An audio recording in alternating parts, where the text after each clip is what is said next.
and escape. For the first time, I was free. After saying goodbye to my parents at Yosemite, I headed out to Interstate 5 and drove north.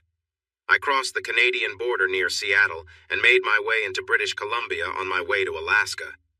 Dad and I had talked about starting a small flying business back in Texas.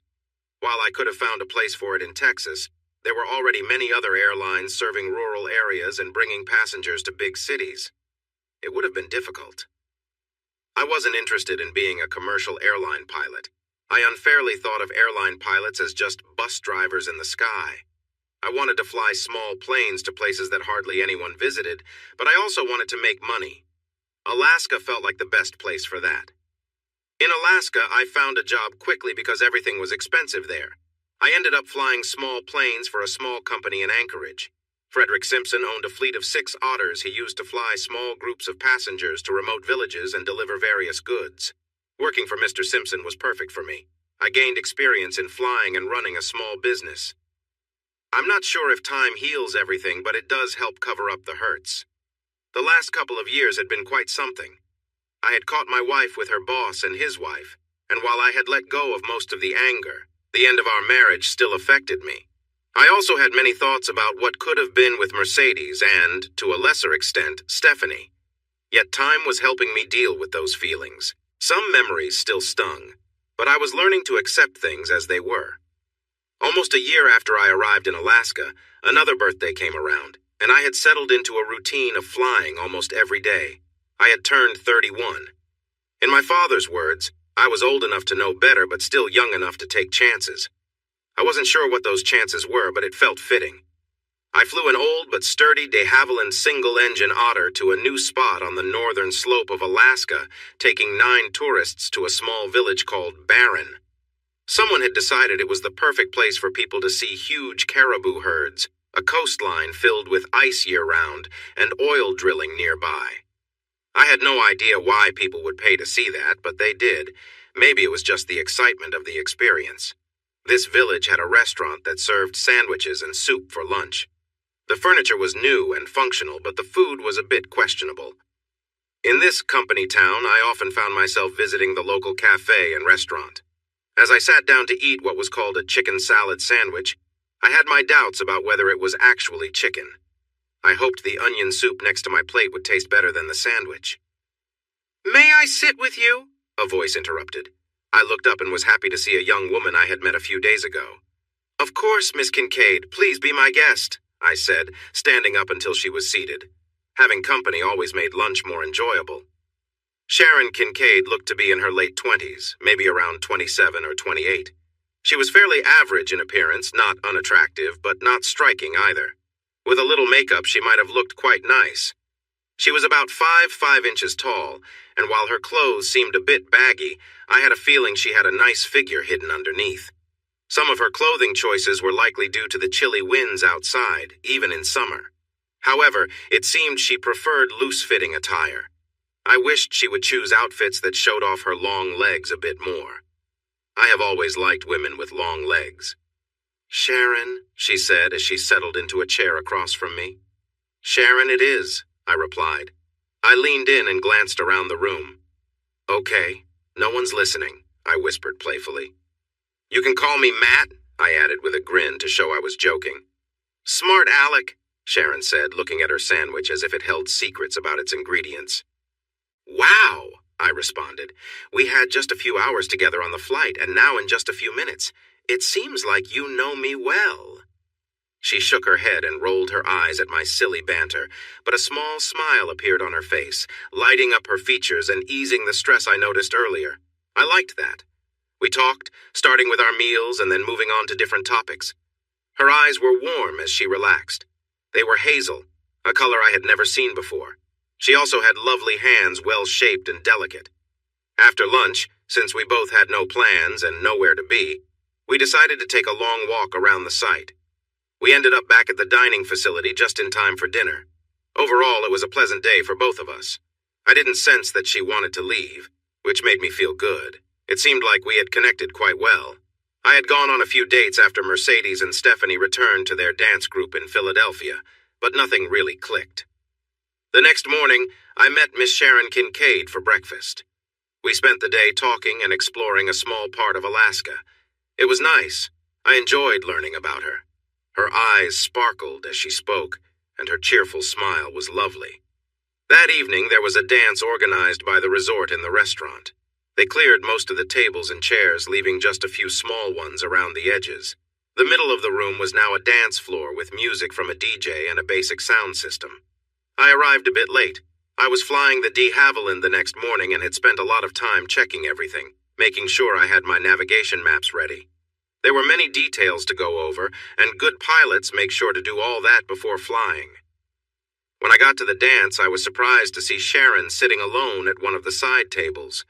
I wondered why she wasn't dancing. There were many single men looking for partners, and Sharon was someone they would likely want to dance with. "Hi, Sharon, can I sit here?" I asked. I could tell she was happy to see me when her face lit up and she smiled warmly. She straightened up and motioned for me to sit down. Her smile was wonderful. She should do that more often. It made her eyes shine. She looked fantastic. She wore a blouse and slacks since skirts were not common in this area. Her long legs were covered, but she wore shoes instead of boots this time. I saw a glimpse of her ankle, which was nice. I ordered a Diet Coke instead of a beer. I wanted to be clear-headed for my flight. Sharon and I danced for most of the evening, taking brief breaks to chat while we sat at the table. Mercedes and Stephanie were professional dancers, and they had taught me a few basic dance steps during our time together. By then, I had become pretty good at keeping up with a lively partner. Sharon and I danced well together. I felt good being on the floor with her. Being with her was wonderful, and when the DJ announced the night was over, I was surprised at how quickly time had passed. I felt a mix of sadness and surprise on my face, and I knew she noticed. It pleased her to see that I didn't want the evening to end.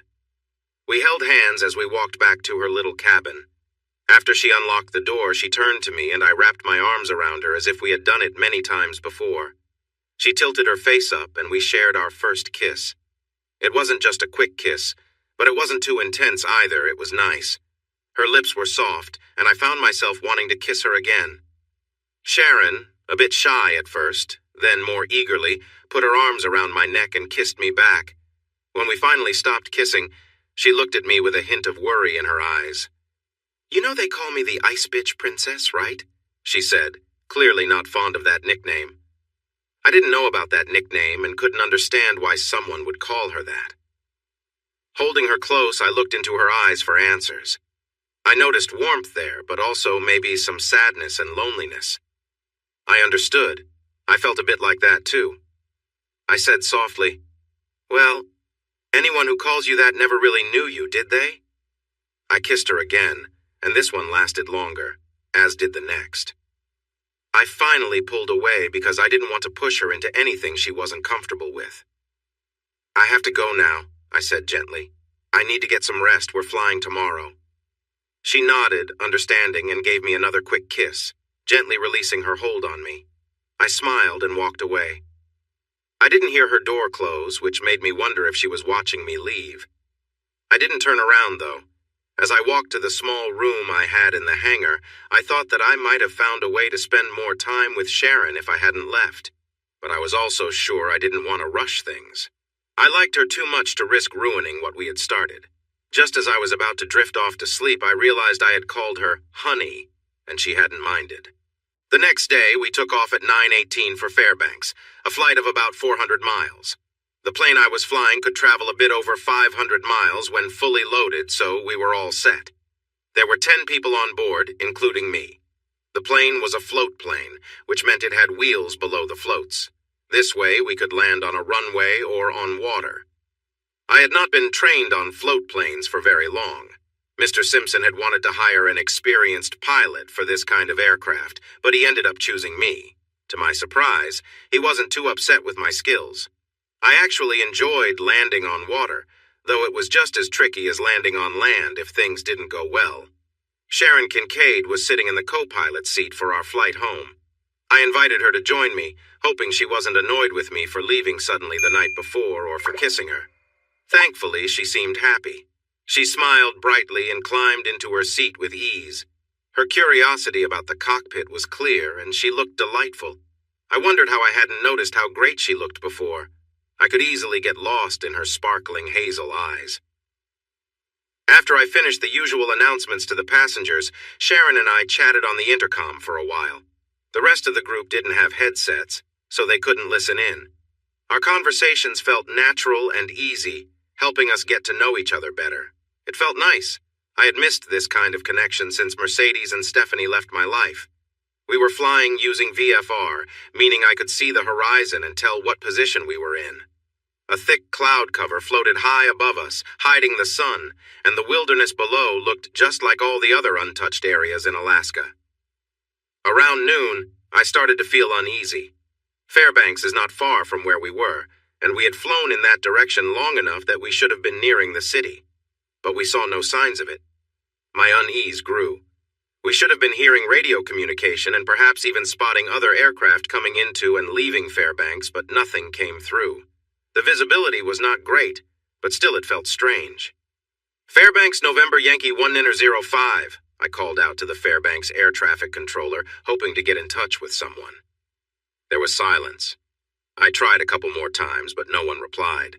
I leaned in closer to the controls and checked the instruments. Sharon noticed my concern and placed her hand on my forearm, but stayed quiet. I squeezed her hand gently, and she didn't pull away. She didn't interrupt my focus with questions I wasn't ready to answer yet. That was another reason I liked her.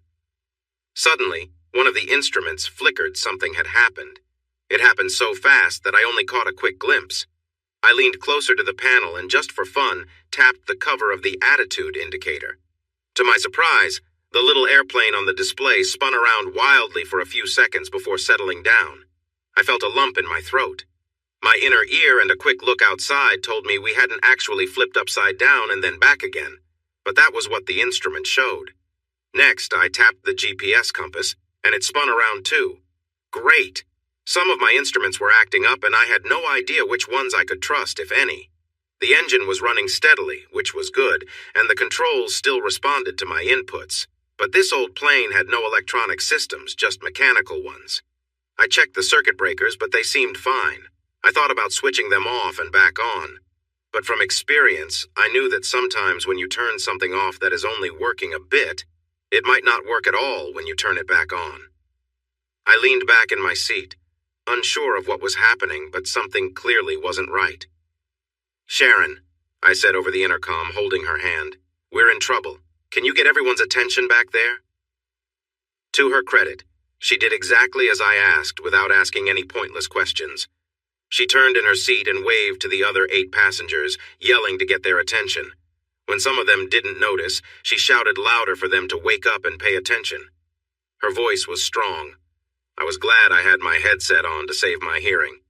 I eased back on the throttle, feeling that if I pulled back too much more, we might enter a slow, shallow dive, though the altimeter wasn't working well enough to tell. Reducing the throttle also quieted things down, making it easier for me to be heard in the back. "We are in trouble!" I yelled, clearly and slowly so there would be no misunderstanding. That got their attention right away, and the atmosphere became tense. "My instruments have failed. I can't tell which direction we are going or if we are going up or down. Nothing. That means I don't know where we are." Suddenly, we burst through the clouds and saw the sun again. I turned back to the controls. We were flying straight into the sun. This was not good. At this time of day, we were flying toward the east. Ahead of us was a huge range of tall mountains coming into view. I turned right without thinking and aimed for what I hoped was southwest. The sun isn't usually directly east or west where we were, but seeing it helped me guess our direction. Even a small change in course was better than sticking to the path we were on. "Hey everyone, we just realized we've been going east instead of south," I called to my passengers. "I still don't know exactly where we are, but now I have the plane pointed toward the cities and towns, so we're solving our problems step by step." And we were kind of doing that. Alaska has a low population and it's not very developed.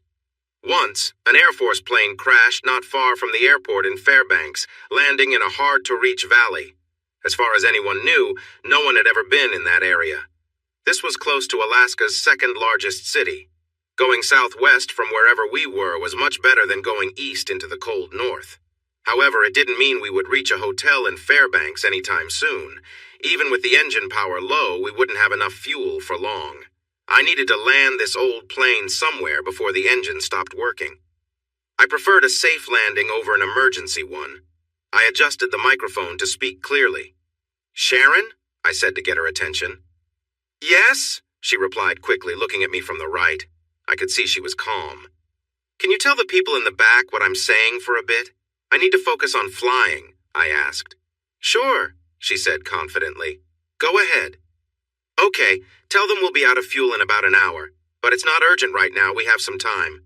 Then ask everyone to look out the windows for a paved runway. I doubt we'll find one, so if not, look for a lake or somewhere with calm water that I can land on, okay?" She paused for a moment. I realized I'd said that a bit too nicely. I hoped she didn't mind the tone I used. Oops, I might have crossed a line. "Listen up," she shouted from the back of the plane. "Matt says we need to find a place to land. We don't have enough fuel. Look for some pavement or a lake. Let's find a safe spot, okay?" She captured my message well, using words everyone would understand. I reached out and held her hand for a moment. Even with all the chaos around us, touching her felt comforting. The engine roared steadily, not showing signs of giving out. It had taken us some distance southwest, but I didn't know exactly how far. An hour after we realized we were in trouble, my worry grew. I was becoming more anxious about running out of fuel than where we actually were. I was trying to guess how long we'd been flying off course, how much fuel we were using, and many other unknown factors. The fuel gauge showed very little fuel, but I wasn't sure if it was working correctly. It might have been just as faulty as the other instruments. My conclusion was clear. We would have to land soon. The question was whether we would land roughly or with more control. I eased back on the throttle, choosing to fly slower to conserve fuel, and we began a gentle descent. "There! Over there!" someone shouted loudly. I could hear him above the engine noise, but I didn't know who it was. "Where is there? What direction?" I asked sharply. Sharon relayed my questions to the passengers. "To the left," she said. "A bit behind us. Maybe at 7 o'clock, you know what I mean?" "Got it," I responded. "Good way to explain it." She was doing well, staying calm under pressure. I was very grateful for Sharon Kincaid's presence. I turned the plane in a wide left bank, careful not to make any sudden moves, given our low speed.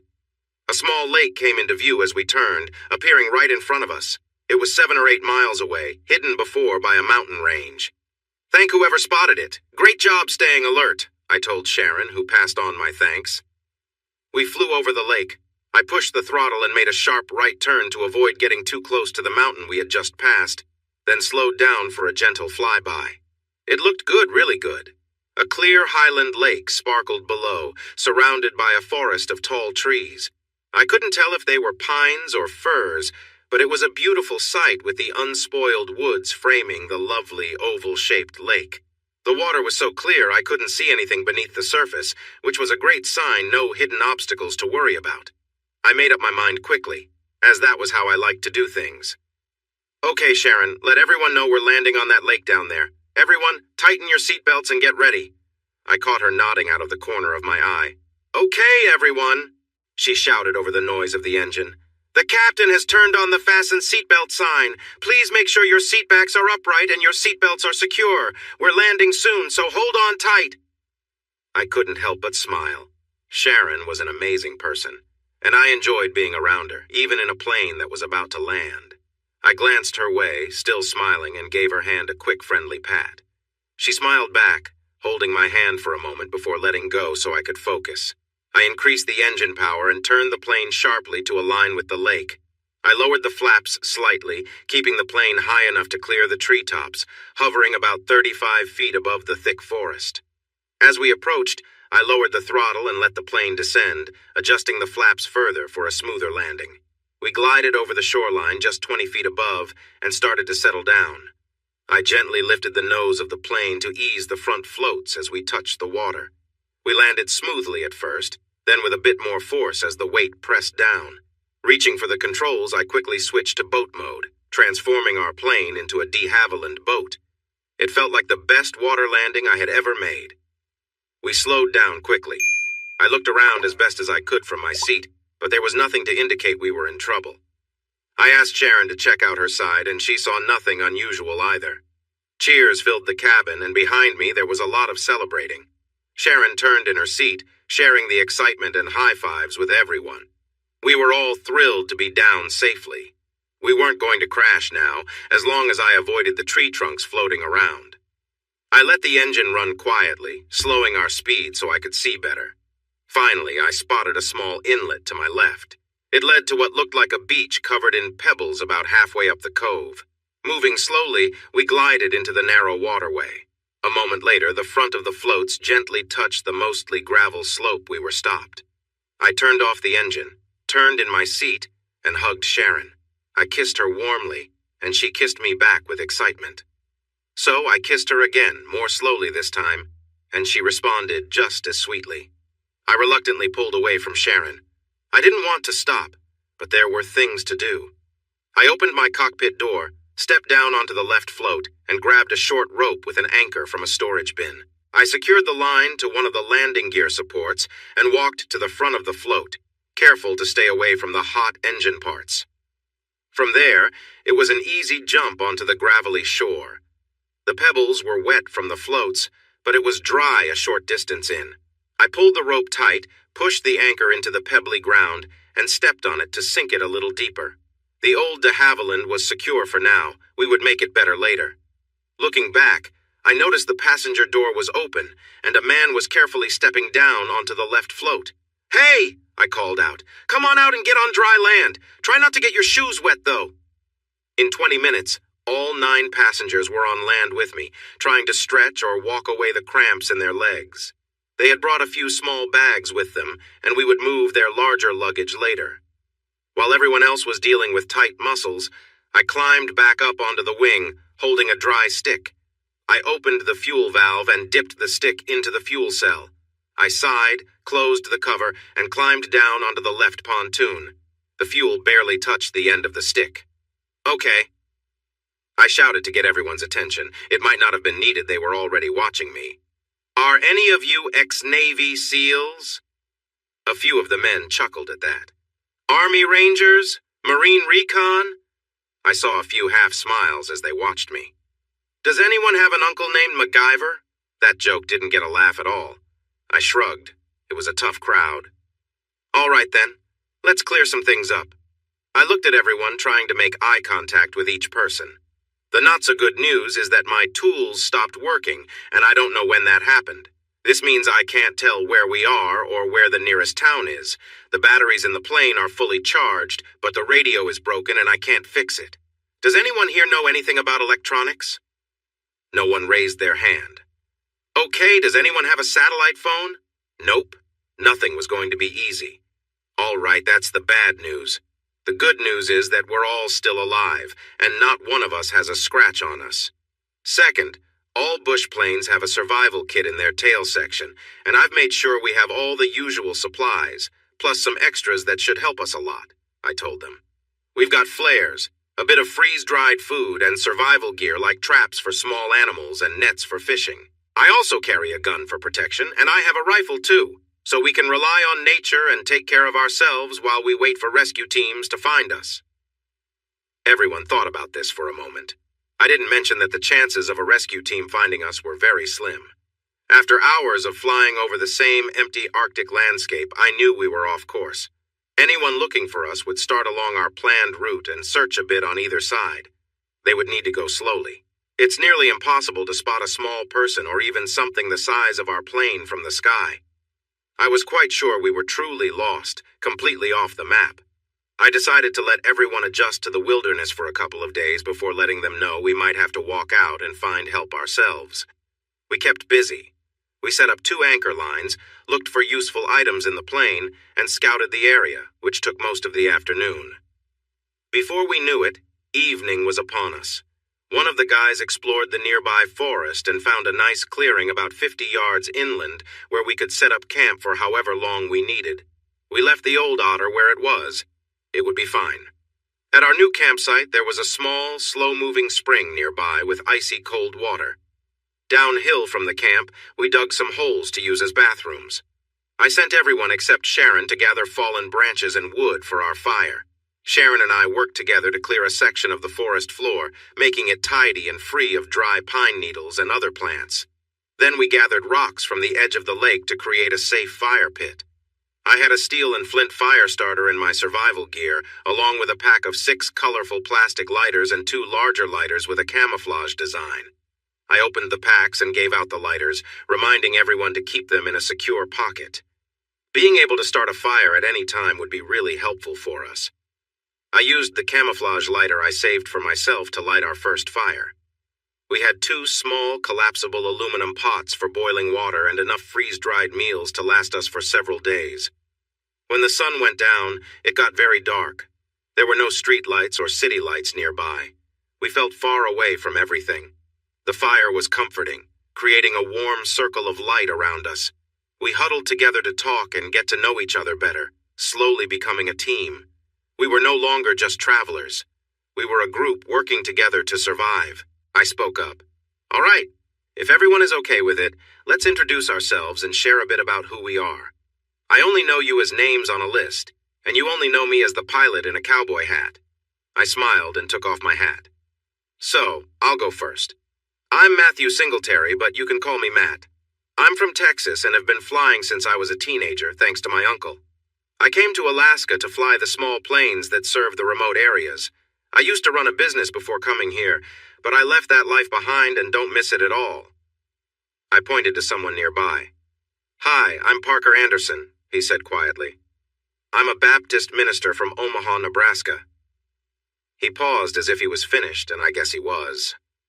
And I'm Michelle Anderson, said the short brunette sitting next to him with a friendly smile. I run everything in Parker's ministry except for the sermons. This brought some laughter.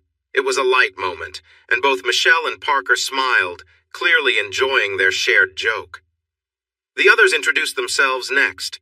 April and Ryan Delaney were from Waycross, Georgia, where Ryan owned a small business for the logging industry. April worked as a hostess at a nice restaurant. Lyle and Penny Martin came from Albuquerque, New Mexico. They both worked in banking. They met at a bank where Penny worked as a cashier and Lyle was a loan officer. Spencer and Wendy Carlisle owned a successful river rafting business in Colorado. I'm Sharon Kincaid. She introduced herself when it was her turn. I live in Anchorage. I only do some volunteer work here and there, she explained.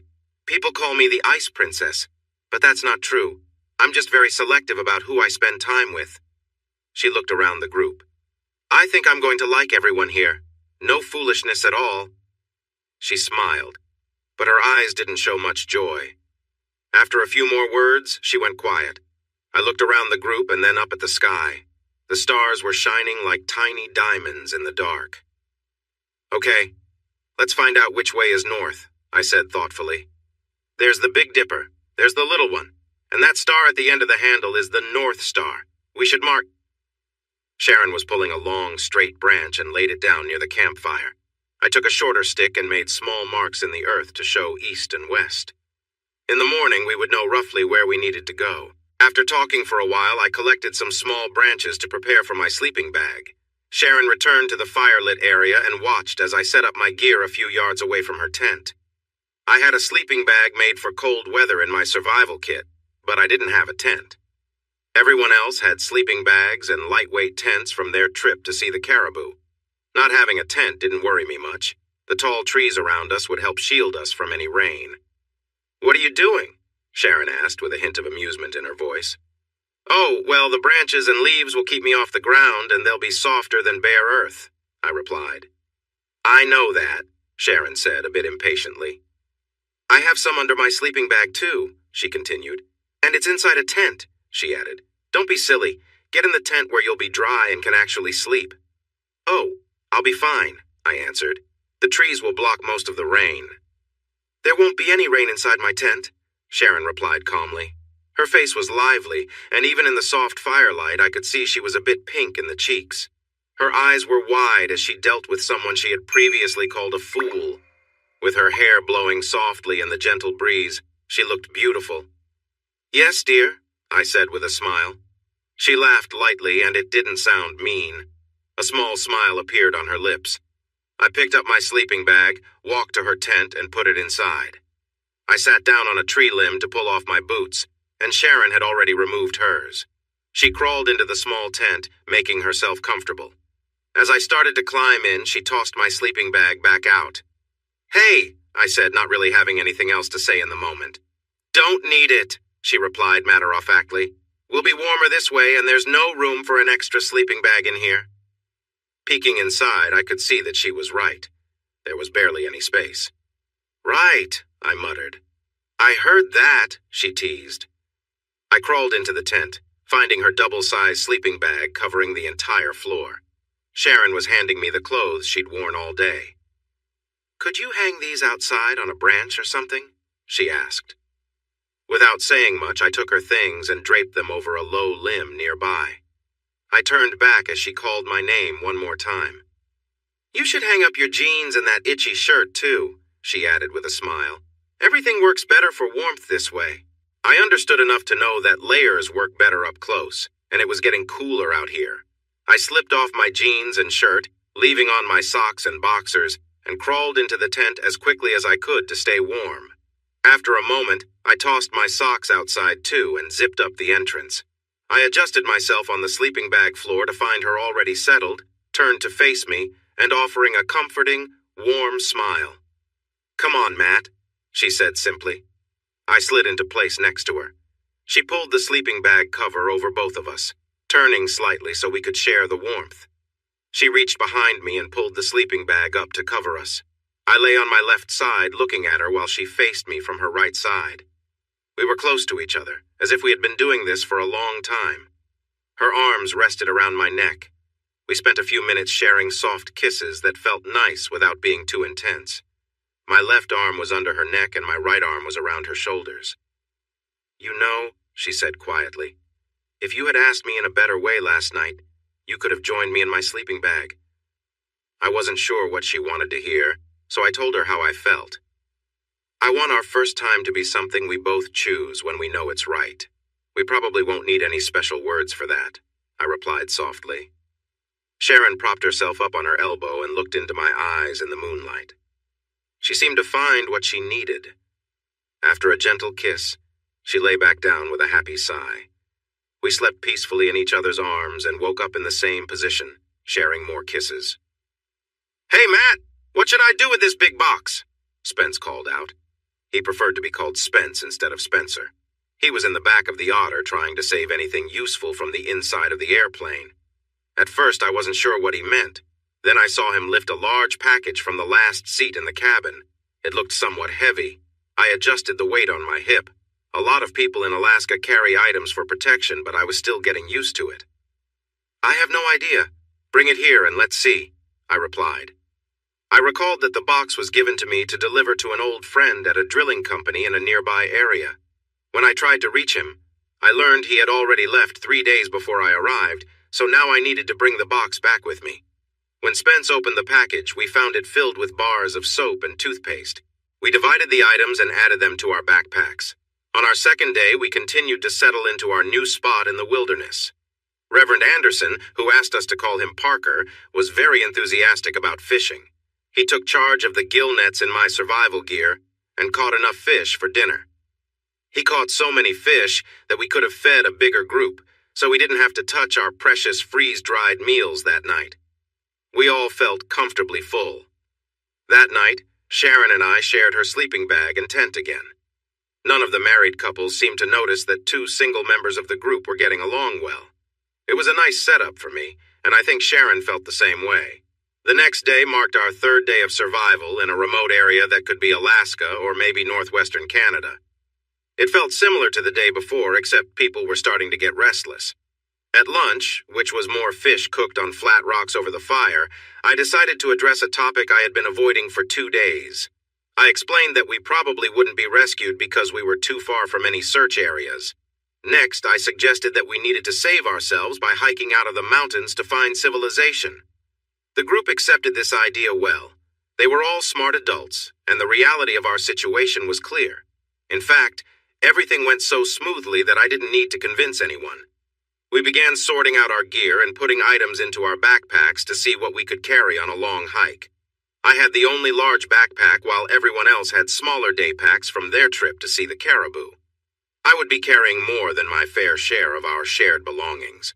On the bright side, my backpack was designed to carry heavier loads comfortably, which would make it easier to carry more gear than they could.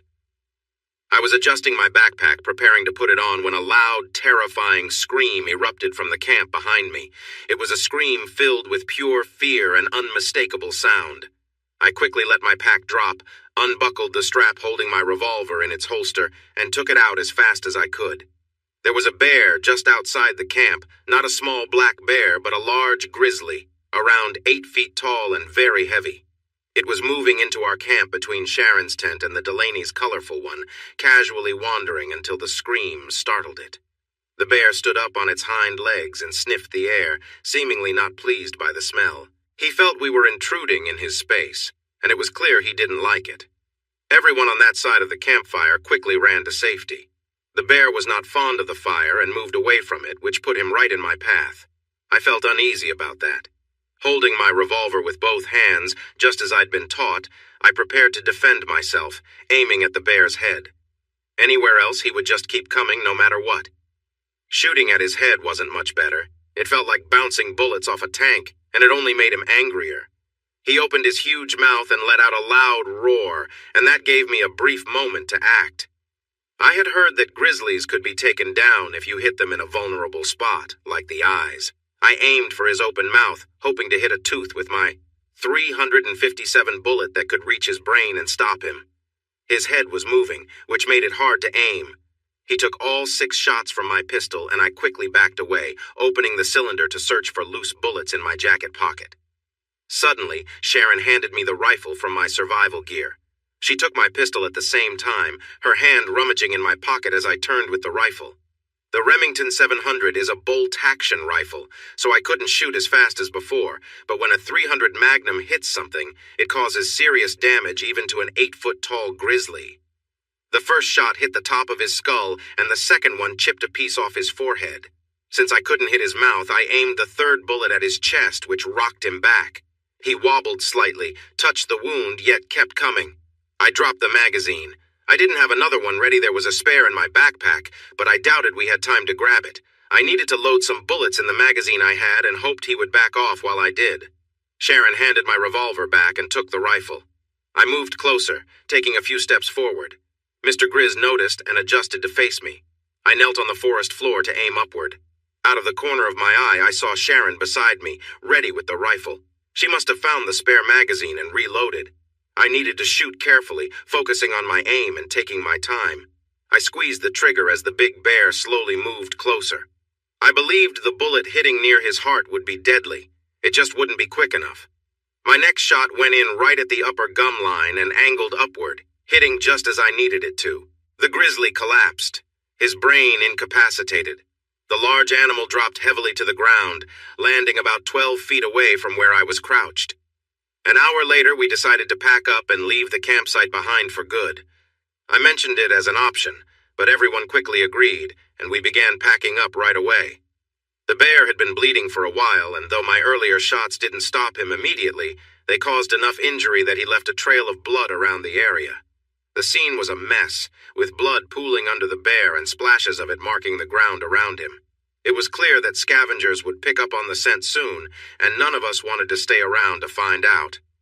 We took down our tents and stowed them on top of our backpacks, just as we'd practiced. All our other supplies were packed away or tied to our bags. Without lingering, we started moving southwest, heading toward a peak visible on the horizon. We kept moving until the sun dipped low in the west. After stopping for an hour, we built a small fire to boil water from a nearby creek. Once the water was ready, we poured it into our freeze-dried food packs for a quick meal. After we finished, we put out the fire and continued walking for another hour until the fading light made it hard to see where we were stepping. As darkness set in, we cleaned up as best we could in the creek, the soap from our supplies helping to lift our spirits a little. We found a clear hilltop close to our route and set up camp there, choosing it because it offered a clear view and reduced the chances of animals sneaking up on us. Gathering firewood, we built a larger fire not because we needed the warmth, but because the light helped us feel safer in the vast wilderness around us. That night, when I crawled into the tent, we settled down, both exhausted from the day. Lying quietly, we tried to rest, letting the warmth and security of the tent bring us some peace as we prepared for the days ahead. She locked her legs around me, urging me to go deeper. There was nothing complicated about what we were doing. It wasn't a romantic moment. We were two people sharing a basic connection, reminding each other that we were alive when we could have easily not been. Sharon let out a low sound, pressing her face into a corner of her sleeping bag to quiet herself. When I felt her body respond, I couldn't hold back, and I followed her lead. I slowed down, resting on my heels, but I kept going. Sharon pressed her feet firmly on the tent floor, and I moved with purpose, but gently. Once she caught her breath, she began to seek that feeling again. I picked up the pace a bit, going deeper as she pushed against me eagerly. In a few moments, we were back in the rhythm, both aiming for that high point again. When we were done, Sharon pulled the edge of her sleeping bag over us, and we settled close together, her warm breath on my chest, the scent of her hair surrounding me. As dawn approached, Sharon woke me up, gently shifting on top of me and trying to be quiet. When we both found that moment, she leaned forward, and then we drifted back to sleep. "We'll need to share your sleeping bag tonight while mine dries out," Sharon said with a playful smile the next morning. "But mine is just a bit small, not like your big one," I replied. "So?" She giggled. I understood.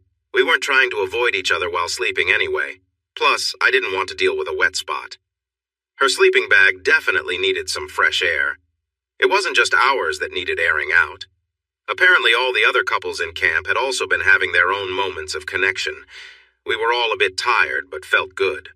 Everyone smiled at one another. We heated creek water in 2 aluminum buckets, mixing the hot water with cool water to clean up from the previous night's events. This began a routine we would keep, trying to stay clean in our circumstances. The soap we found in the plane helped a lot. Cleaning up took us a couple of hours, but it was worth it. Washing off led to another habit.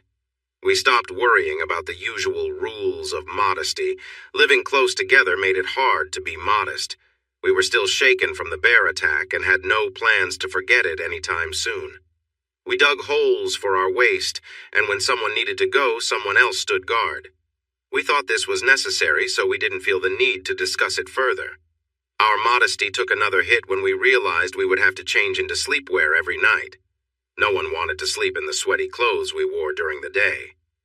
Getting ready for bed meant we'd wake up the next morning without any clothes on and then put on fresh shirts and pants when it was light out. Our tents were small, barely big enough for 2 people lying down, making it impossible to change clothes inside. So we had to change in public. We each had a few sets of clothes, and we washed the dirty ones in the river, but that could only help so much.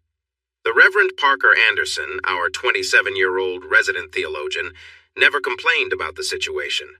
In fact, he and his wife Michelle were doing the same things we all were.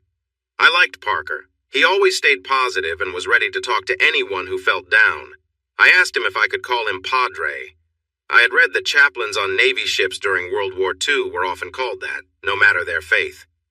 Parker didn't mind at all, and the nickname quickly stuck within our group. It just felt right.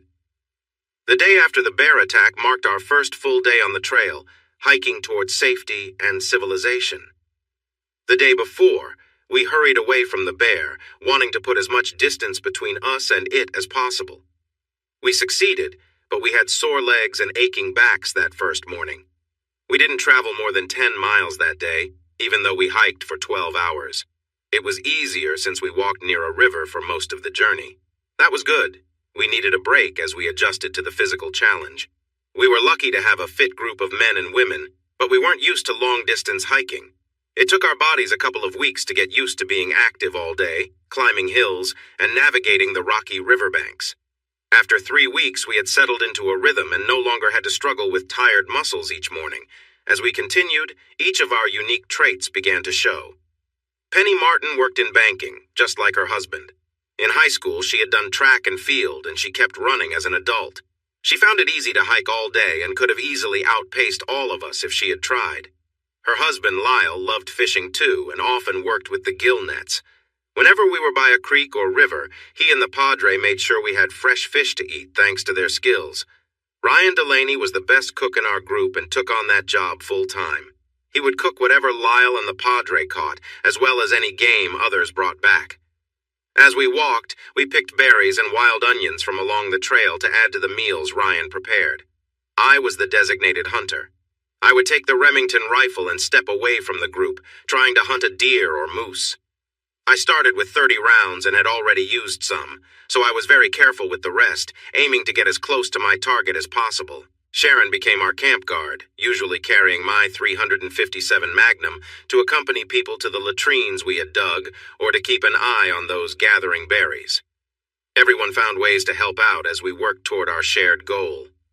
About a month into our journey, I was out front with the rifle, hoping to find a deer or moose for dinner.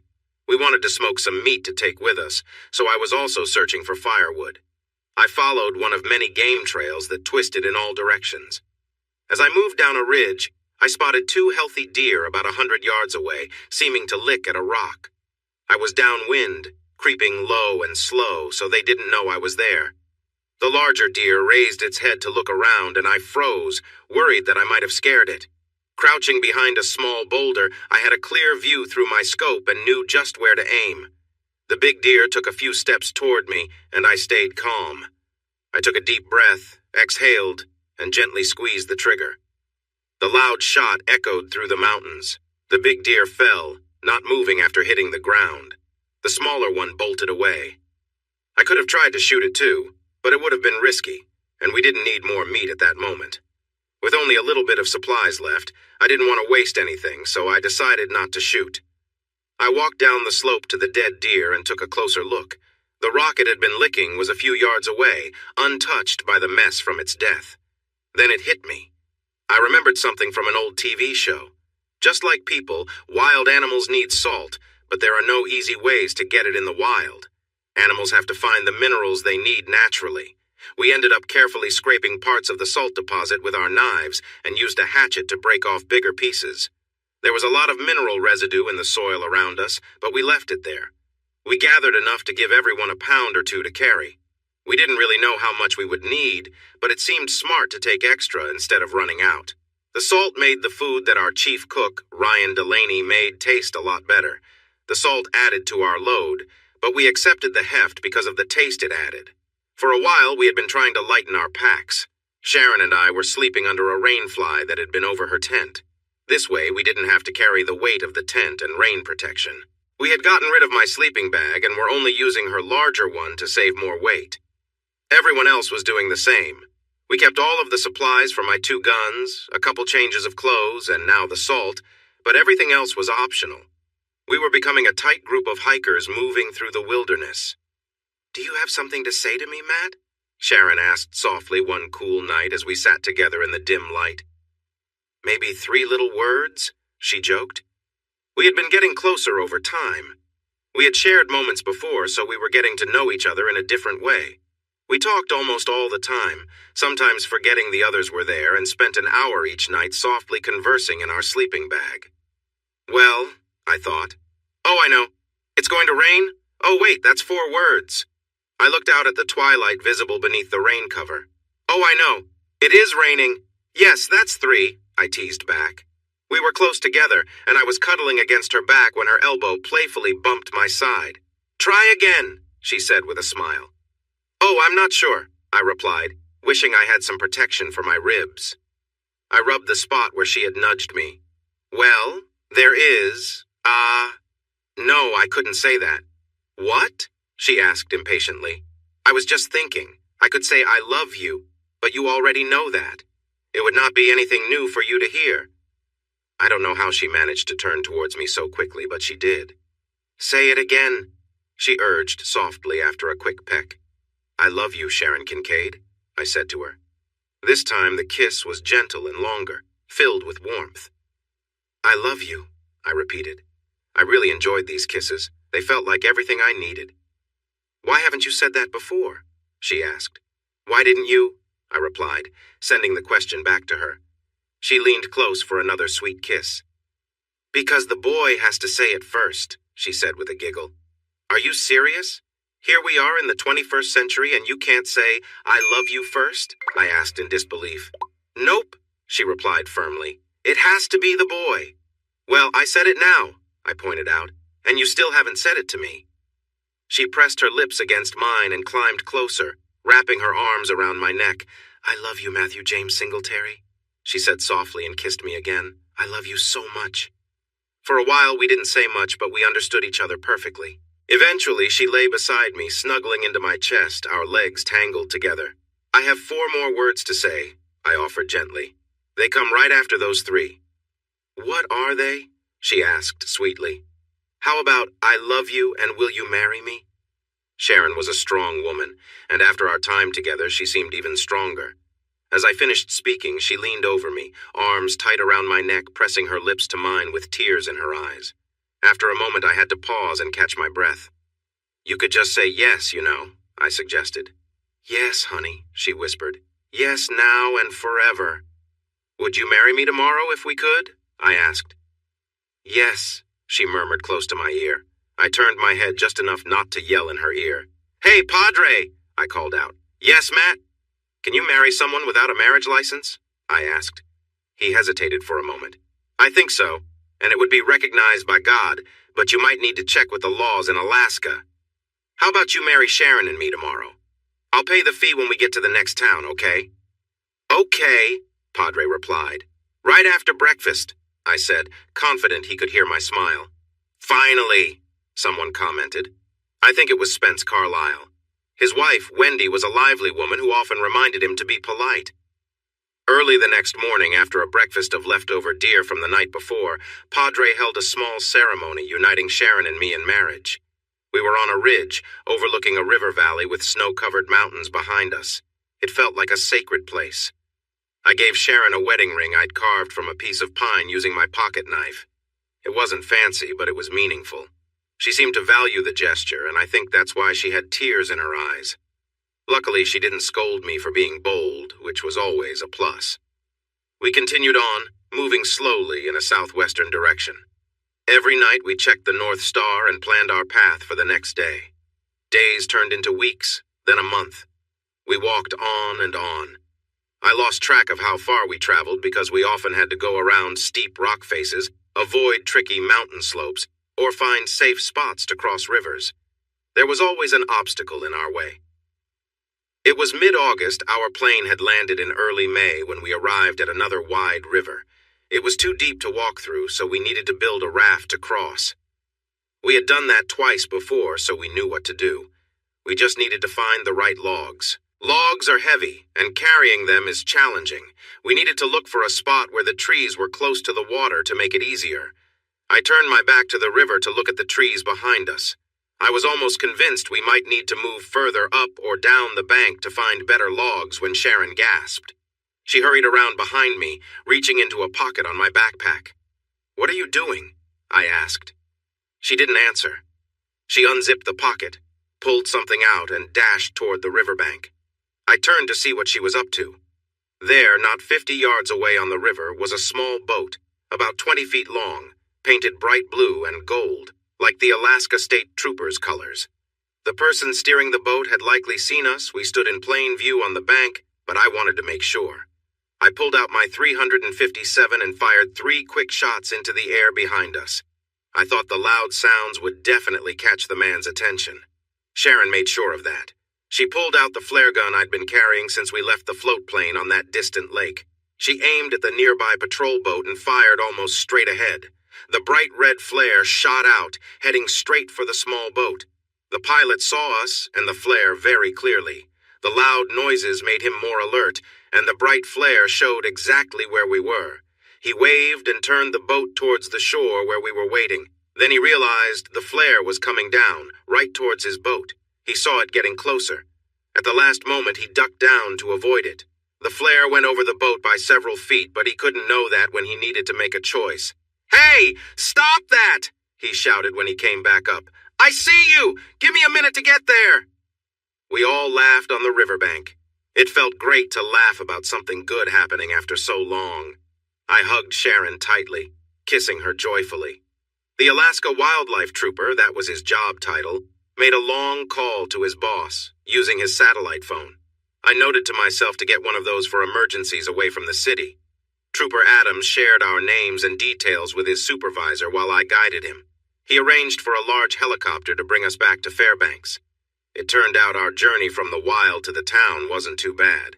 Even if the trooper hadn't found us, we would have come across roads to small towns soon. Those roads would have been just a few days away along the river. That felt good. We were just a normal group of people.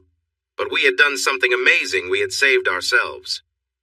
Sharon once mentioned her father had some money, but I never asked how much. It didn't really matter to either of us. It seemed her father had quite a lot of money, and his property helped us right away. He owned a large, nice hotel just outside Fairbanks. After the state troopers were satisfied with the initial report about my plane landing and how we managed, we got a ride from a kind secretary in their office who lived near the hotel. As we walked into the lobby, we instantly felt out of place. Our clothing was worn out and a bit ragged, and we smelled pretty strong. Out on the trail, we blended in because everyone else was in the same boat. But in this fancy hotel lobby, we clearly stood out. We paused for a moment, trying to figure out how Sharon would reach someone in her father's business world. It was the second day of September, and we had been missing, presumed dead, for almost 4 months. We weren't quite sure how to say we were back and ready to live again. Sharon solved that problem quickly. She spotted a tall woman in a dark gray business suit and a white blouse walking towards us, followed by a group of other professionals. "Teresa!" Sharon shouted. "Teresa! Over here!" The woman didn't look our way. She heard Sharon because I saw a few people in her group turn to look, but the woman didn't respond. That really upset Sharon. "Teresa Cunningham, you need to pay attention to me," she yelled. That certainly got a reaction. The woman turned, surprised, and quickly found an angry Sharon. Her mouth dropped open, and a shocked look crossed her face. She instinctively handed her phone to a man behind her, expecting him to take it. He caught it, but not without some trouble. Teresa walked towards us, and Sharon rushed to meet her halfway across the lobby for a big hug. I followed along at a slower pace. The two women were emotional, and Sharon was trying her best to explain the long journey we had all taken back to civilization while wiping away tears. It wasn't going smoothly. I touched Sharon's arm, and she turned to me. "Teresa has always been a great friend," she said warmly, before turning back to Teresa. "Terry, I want you to meet my husband, Terry Matt Terry." I reached out my hand. "Nice to meet you, Miss Cunningham," I said, remembering how Sharon addressed her earlier. Teresa seemed a bit confused. She looked from Sharon to me and back several times. "Sharon? Husband? Oh my gosh, when? How? I mean, where did—" Sharon saw her confusion and took pity on her. "Terry, there's a lot to catch up on, but for now, could you help us get a room? We're tired and really need a shower." "Yes, maybe even 2, I added. Sharon smiled up at me. "Maybe more," she said. "Oh yes," Teresa replied. I couldn't tell if she was reacting to our strong smell or to Sharon's suggestion. "Simon," she called out to her group that had been following her across the lobby. "Put Sharon Kincaid, put Mr. Kincaid's daughter and her husband in the penthouse. Now!" Simon seemed to be the hotel manager because he quickly approached the check-in desk, talking fast and making hand gestures to the hostess. Moments later, he returned with a key card for us. He gathered the 3 of us and led us to what appeared to be the VIP elevator. Before the doors opened, he swiped the card on a device next to it. The elevator stopped on the 15th floor, and Simon guided us to a pair of tall double doors that opened into a large suite. Inside, Sharon and I sat on one of the 3 sofas in a sitting area, which was a few steps down. Miss Cunningham was on another sofa, facing us. I felt a bit uneasy because I had been sitting on hard surfaces for months. I promised myself to get used to being comfortable again.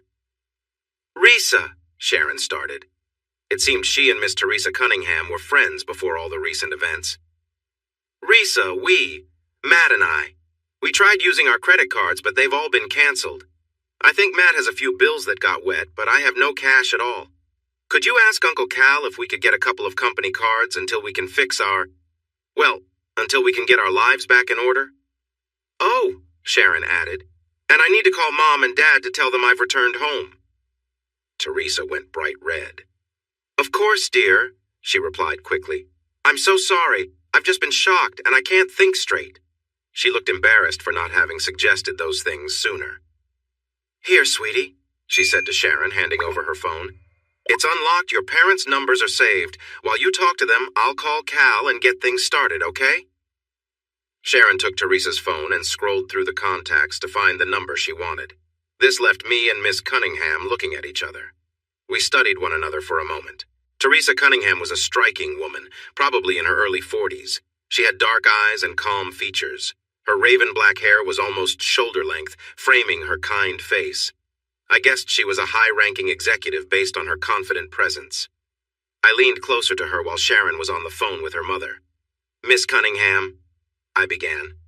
"Please, call me Teresa," she said with a warm smile. "Then I'm Matt Matthew James Singletary, to be exact," I replied with a smile of my own. "If I may. Could we, Sharon and I? Is there any way to get a line of credit or something from the shops on the lower level? We'd gladly pay it back as soon as we can. We both really need some clean clothes. We're starting to feel uncomfortable, not just for ourselves, but for everyone around us." "I'm sorry, Matt. This is so frustrating. I'm better than this. I'm just in shock." She stood up and walked to a small table by the door. She picked up the house phone. "This is Miss Cunningham," she said when the front desk answered. "Do you know who I am?" "Good. Do I need to ask for Simon Humphrey, or can you help me?" "Great. Could you please find Mr. Charles and Miss Reardon and have them come to the penthouse right away?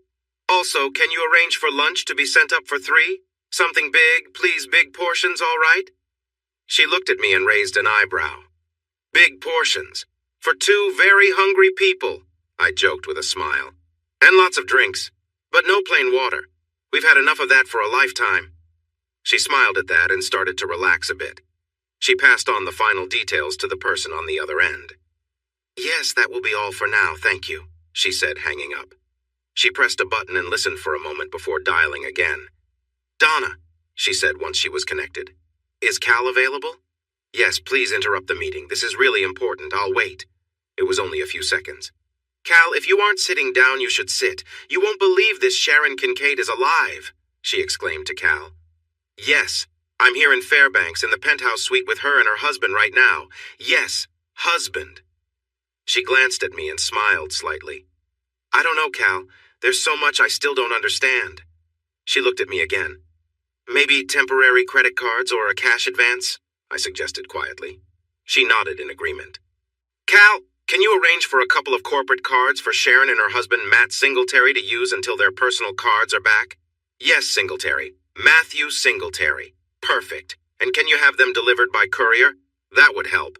Oh, can you also call Mr. Kincaid and share the news? Awesome. No, that should be all for now. Thanks so much, Cal. Goodbye." "Hi, Mom?" Sharon said into Teresa's phone. There was a long pause. "Mom?" She waited a moment more, then pulled the phone away from her ear and looked at the screen. "Mom?" she asked again, then sighed loudly. "Hello?" She looked at me, clearly confused. She answered, Sharon explained, and then there was just silence. "Hello?" "Yes, Jenny. It's Sharon. Yeah. Yes, it's me. We all just walked out of the mountains after the plane crash." "She fainted. Mom fainted," Sharon told us quietly, while she listened to the distant voice. When I was about to say something about her comment, she waved her hand at me and stuck out her tongue with a smile. Since our return to civilization, I had been getting increasingly annoyed when people called what happened a crash, because that was not the right word. Sharon knew it was bothering me. I turned my focus back to Teresa Cunningham, who was observing me too. "So, Miss Cunnin Teresa," I corrected myself. "What do you do for Mr. Kincaid?" "I'm a consultant of sorts. I travel to Mr. Kincaid's various businesses and offer management help," she replied. That rang a bell for me. I nodded to show I understood. "Sounds a lot like something I did in a past job," I said. "My boss called me his paladin, sent out to find the troublemakers and figure out who was stealing money and, well, things like that." I smiled. "Really?" Teresa replied politely. "We should sit down and share stories sometime," she joked. She clearly accepted me and saw me as someone similar. That was nice. I'd been wondering how I would fit in with Sharon's friends.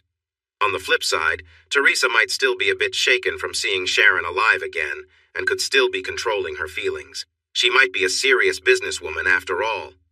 "Mom!" Sharon shouted. Yeah, it's me. No, I'm fine, really. We are in Fairbanks, at Daddy's hotel. Yeah, they're taking great care of us. She was a bit annoyed, but then she brightened. Yes, I do have someone I want you to meet. She smiled. When you get here, Mom, you'll like him. They talked a little longer before Sharon hung up. She looked around happily. Mom's going to book a flight here. She's in Florida, and she doesn't know when Dad will be back. What is Dad doing in such a far-off place, Teresa? She asked, confused. Honey, I have no idea, Teresa admitted. You'll just have to ask him when he arrives, she added. The two of them settled in for a long talk, catching up on their friendship before Sharon went on her adventure in the North Slope. I listened for a bit. All right, I finally said. I don't know about you two, but I feel a nice hot shower calling my name, and I can't resist any longer. I smiled as I stood up. Ooh, Sharon sang happily. Me too. Wait for me, babe, she exclaimed. Teresa, she said, turning to her. Cunningham. My husband and I need to clean up a few months of dirt. It might take a while, just so you know. She looked at me briefly before turning back to Teresa. And if we find something nice under all that mud, we might stay a bit longer, okay? She said, hinting at things not said openly. I'll call and have lunch brought in, Teresa said, glancing at her watch. How about exactly 12 noon? That will give you almost 2 hours to clean up. How does that sound? I looked at the clock on the wall and gave Teresa a quick thumbs up.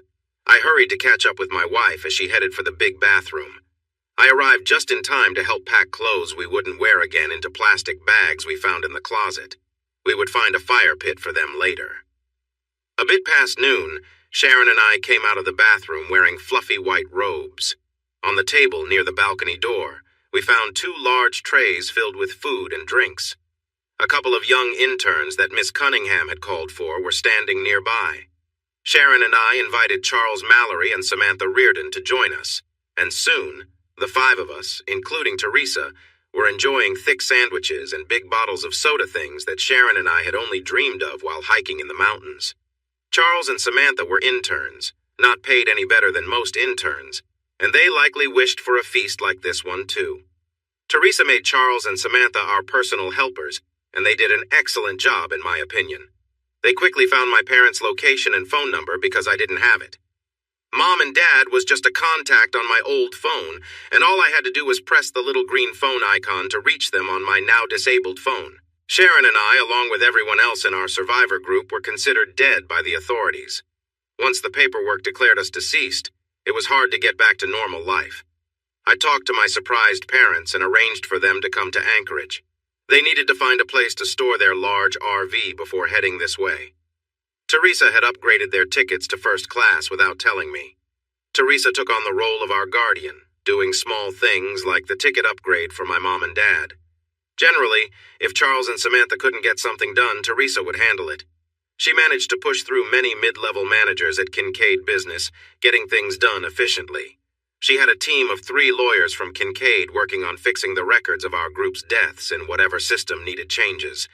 In just a day and a half, I had a new phone with all my contacts restored from the cloud.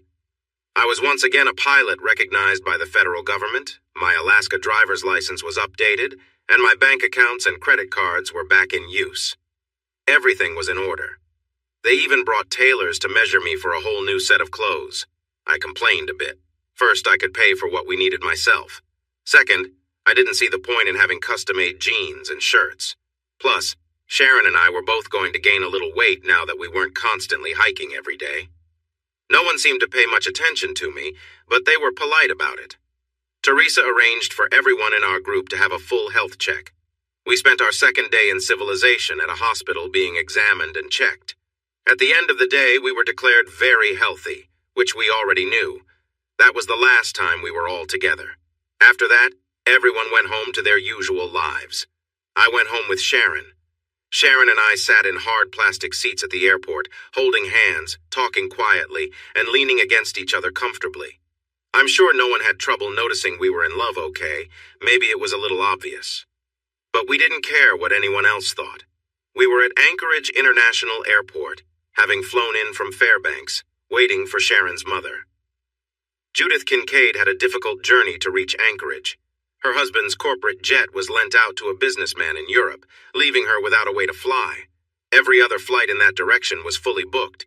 In the end, she managed to get a standby ticket in Miami. She went to the waiting area and offered $10,000 and tickets to anywhere in the world to anyone willing to swap their confirmed ticket to Seattle with her. A family of 6 from Galveston took her deal and decided to change their plans to fly to California and Disneyland instead of Seattle. It seemed like a good decision to me. Finally, I saw my future mother-in-law's plane arriving on the tarmac. It was displayed on the monitors showing flight numbers and gates. I couldn't wait. This was going to be a joyful moment. I was trying not to feel sick. Sharon was excited, whispering to me about how much I would love her mom and siblings. I noticed a tall, attractive woman with gray hair coming down the escalator, looking around. Her gaze landed on Sharon and me. I quickly kissed Sharon's cheek to grab her attention and pointed to her mom, who was getting closer. Sharon jumped up from her seat and hurried across the airport lobby. She embraced the woman, who clearly cared for Sharon a lot. I walked slowly, giving them a moment to connect again. Judith Kincaid watched me closely as they hugged.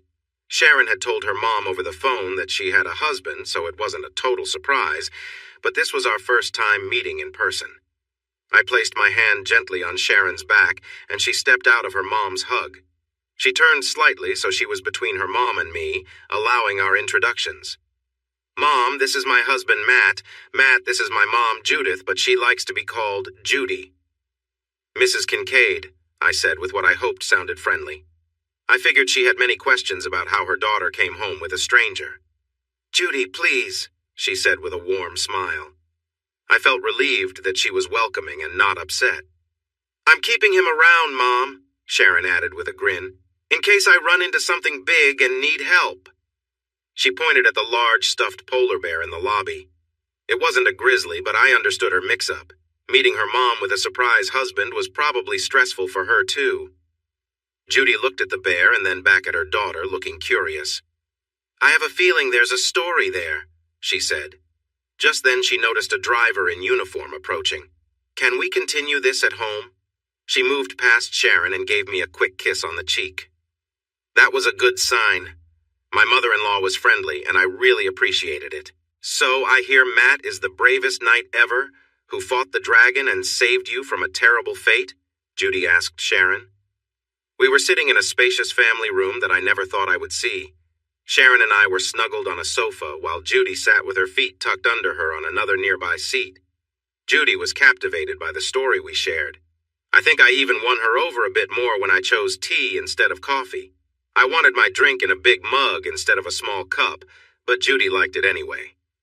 He is my knight in shining armor, and he really did fight off the monster, Sharon said happily, holding my arm close. We were sitting comfortably, enjoying some soft music and a nice chat. Whoa, hold on, I said. Judy, you need to know that your lovely daughter was right there with me when that bear was coming at us. I was shooting at it with my gun, and Sharon found a rifle and brought it to me, walking straight towards the bear.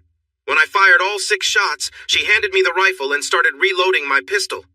By the time I ran out of shots in the rifle, she had already reloaded the revolver for me. She gave it back and put a new magazine in the rifle. I shot 3 more times at the bear, and your amazing daughter was ready with the rifle when it finally went down.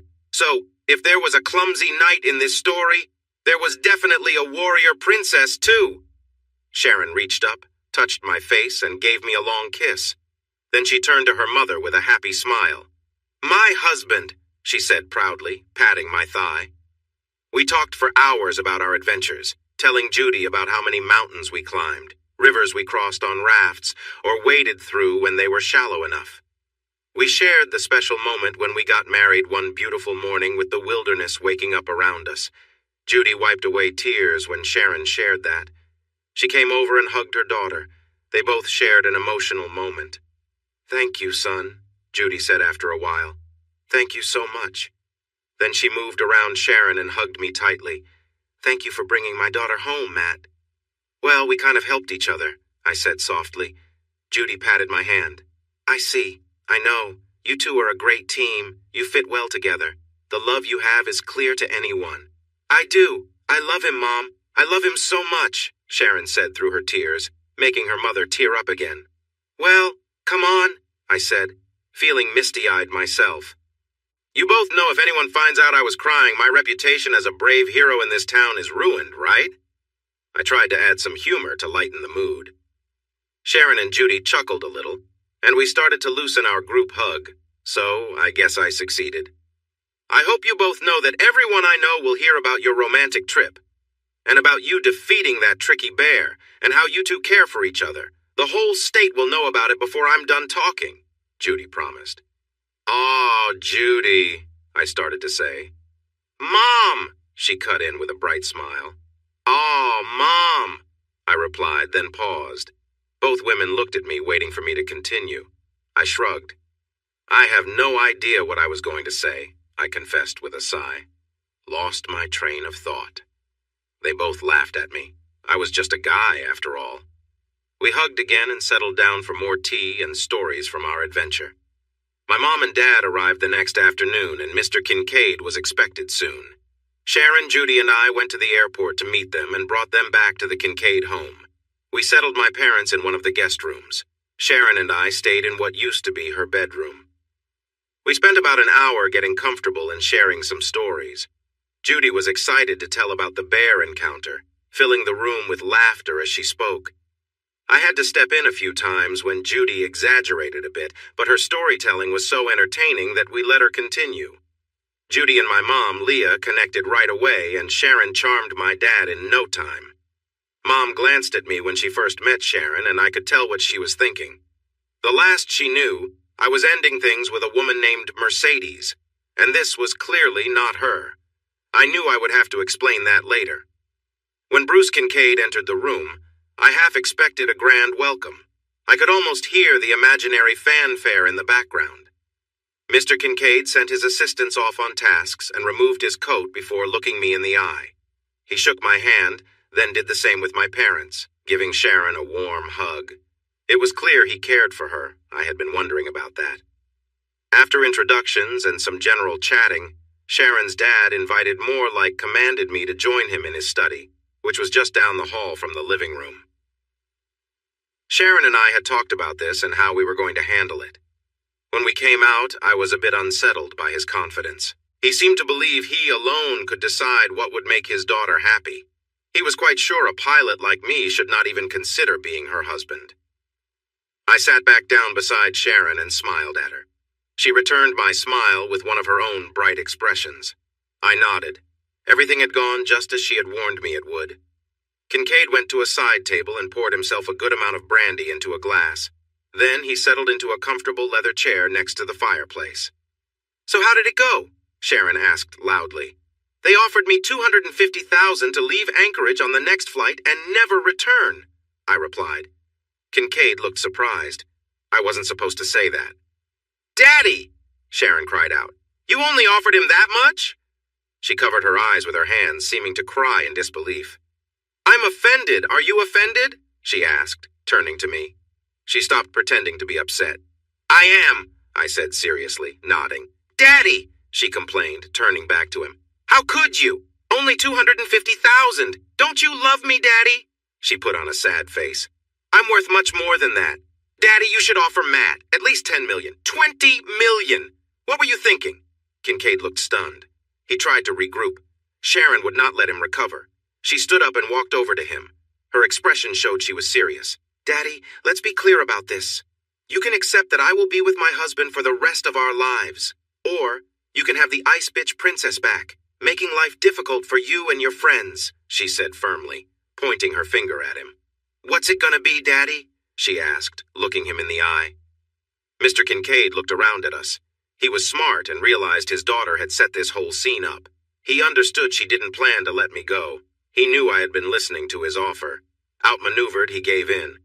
"Welcome to the family, Matt," he said, lifting his glass toward me. "And good luck," he added, relaxing a bit and even smiling. Sharon returned to sit beside me, and I kissed her gently. "What?" she asked, confused. Sharon and I had an agreement. She was worried about her temper, thinking she lost control too often. To help her, I kissed her every time she held back a comment she wanted to make. She had just vented her feelings at her father, and a kiss wasn't meant to reward that. "You were provoked. A lot," I whispered. And you didn't hurt anyone. I kissed her again a couple of times. We smiled at each other. Besides, Daddy, Sharon said, looking at her father again, you'll want Matt here with me, and our newest grandchild. The room fell silent for a moment. I turned to her, surprised. You mean, you're... She nodded, smiling gently. We got our test results back this morning, remember? I nodded. Mine had a few pages yours didn't, she said. I'm 3 weeks pregnant. Oh my God, I gasped. Then I pulled her close and covered her in kisses. Why didn't you tell me? I whispered. I kept it to myself, just in case I needed it, Sharon replied softly. You know, if my dad wasn't being very understanding. I kissed her again. What's that? She asked. Just kisses for you today, I said. You defended me in our marriage, and now you're having our baby. You can't do anything wrong today, love. Then Sharon was pulled away by her mom and mine for hugs and congratulations. I got handshakes and well wishes from my dad and Bruce Kincaid, but no hugs. After the grandmothers were done with Sharon, I wrapped my arms around her and kissed her again. She held onto my neck and kissed me back. Once they finished, Judy sat on the arm of Bruce's chair. Do they remind you of anyone, you and me maybe? She asked Bruce while watching us. Bruce looked at us for a moment, then shrugged. Can't say they do, he replied. Judy elbowed him playfully in the ribs. He winced dramatically. I see where she gets it, I exclaimed. Everyone looked at me, confused. I'm always getting elbowed or pinched, I explained. Now I see she got it from her mom, I said with a grin. It brought a little laugh, easing the tension after a shaky start. Hey, Bruce, just asking for advice, I continued. Do you think a little discipline could help with that elbowing habit? He thought for a moment. I'll let you know, he said, taking the easy way out, and got another playful nudge, but he smiled back. I was starting to like my new father-in-law, and I thought he was warming up to me too. Dad had been looking outside, but as he walked back to his chair, I asked him, Hey, Dad, do you think a little discipline would work with Mom? Would it help with her more, energetic little pats? Dad raised an eyebrow and sat down without answering. He shook his head. Why not? I asked with a chuckle. Mom was looking at a painting as she made her way back to her chair. As she passed, she gently patted me on the arm. That won't work at all, dear, she said softly. I enjoy it too much, she explained, and moved past to sit quietly next to my dad. Dad shrugged and made a playful face, pretending to be overly pleased. Judy burst out laughing. She tried to cover her mouth with both hands, but her giggles escaped anyway. She enjoys it too much, Judy exclaimed, leaning against her husband and playfully trying to muffle her laughter. I felt my eyes widen in surprise. I looked at Sharon. Don't even think about it, she warned with a serious look. She leaned in close to my ear. I'm expecting a baby right now, you know, she whispered gently. Her eyes sparkled with excitement. Our marriage in the woods was real, but it wasn't recognized legally in Alaska or anywhere else in the United States. To fix that, we organized a civil ceremony with a marriage license we had paid for a week later. Sharon and I didn't want a big, fancy wedding with lots of guests and stress, but we didn't manage to convey that well. So a month after our civil ceremony, we stood in front of the preacher at the church the Kincaids usually attended and shared the same vows we had exchanged in the woods. Mother Kincaid invited 216 people. Sharon's father gave us a wedding gift of unlimited travel on one of the world's largest airlines, and we took full advantage of it. Our only rules were that the destination needed to be warm, we wouldn't wear heavy clothes, and the hotel had to have plenty of hot water for showers and baths. After months without proper cleaning routines, we were ready to enjoy all that comfort. Thomas Bruce Singletary was born a little less than 8.5 months after we found out we were expecting, and his sister Judith Leah came along 14 months later. From the moment they were born, I felt completely enchanted by them, and they knew it. We agreed to wait before having any more children, wanting to give our first two a chance to grow up a little first. I was certain that Sharon loved me deeply, and we were incredibly happy. That was true until I learned that nothing between a man and a woman is ever completely perfect. Sharon was very ill. She had been getting worse for nearly a year. The cancer was serious. It was taking a toll on her day by day. She had held on for almost 4 months longer than the doctors expected. But as we returned to the hospital this time, We both knew she wouldn't be leaving. Her breathing was short and labored. The pain relief wasn't enough anymore. She was in a lot of pain, but she was fighting hard to stay alive for just one more minute to be with me and our 2 children. The suffering was overwhelming. I stood up from the chair by her hospital bed and leaned over my wife of just a few years. I kissed her lips. I wasn't sure if she could feel it, but maybe she could. For a moment, her breathing got steadier, then it turned into weak gasps. I leaned in to whisper in her ear, "Honey, I will always love you. Our son and daughter know you love them, and they love you too. We will all love you forever. You don't need to fight anymore. It's time to rest. I will take care of Tommy and Judy, and they will take care of me. Please don't worry. We will be all right." I kissed her forehead and her lips again, stroking her thin arms and face as I stayed close. After a moment, she exhaled softly and didn't take another breath. The machines around her started to beep loudly, but I already knew what it meant. My Sharon was gone. With heavy heart, I stood tall and then bent forward to kiss her once more. I gently held her hand, then stepped away from the bed to let the doctor and nurses come in. I turned to face Sharon's parents. I hugged Judy and then Bruce. They stepped up to say goodbye to their youngest daughter. Through my tears, I looked for the door. I needed to find my son and daughter. I had to find a way to tell my 3-year-old girl and her 4-year-old brother that their mother would never hold them again, that she was with the angels now, watching over them forever. I wandered for a while, lost in my sadness while trying to be both mother and father to my little ones. I had to help them through their grief while dealing with my own, trying not to let our sadness take over. I found myself feeling bitter towards Anchorage, and even Alaska itself. My in-laws lived there, and we had always gotten along well, but the memories were just too much places Sharon and I had visited, things we had done together. Like animals seeking a safe place to heal, my children and I returned to Texas, where we wouldn't be reminded every day of our loss. Bruce and Judy, my children's grandparents, were not pleased with my choice, but they understood. They were well off and could visit us in Texas whenever they wanted. A trust fund set up by a great-aunt for Sharon matured the year after Tommy was born, and I received the funds after Sharon passed away. I didn't want the money. I tried to give it back, but my in-laws wouldn't accept it, and my great-aunt had passed away. So, I suddenly became a multimillionaire. I decided to use the money wisely and set up 2 trusts, one for each of my children to help them with school or whatever else they wanted to do in life. The extra money stayed in a bank, earning more for my kids and me than we could ever spend. At home, my parents decided they were done traveling around the country looking for the perfect RV campground. Now they planned to wander during spring and autumn. For summer and winter, they thought travel was just too much trouble. They welcomed me and my 2 kids back with open arms. My parents already had a 2-bedroom house on the north side of the city and a little cabin in the hills. They sold that house and moved to a 4-bedroom home, suggesting that my brother Tommy and sister Judy might want to visit more often. Mom and Dad were as happy as I had ever seen them. They got to spend time with their grandchildren and started enjoying spoiling them. They said that was their job as grandparents. I had just turned 36, but I wasn't worried about getting older. I didn't feel like time was slipping away from me. I had my son and daughter, and I was focused on taking care of them. My son Thomas was 5, and my daughter Judith was almost 4. Times had been tough after Sharon passed away. She had been sick for a long time, which felt like mourning even before her death. The kids didn't understand much about it, but they knew their mom wasn't in pain anymore, and that was something good.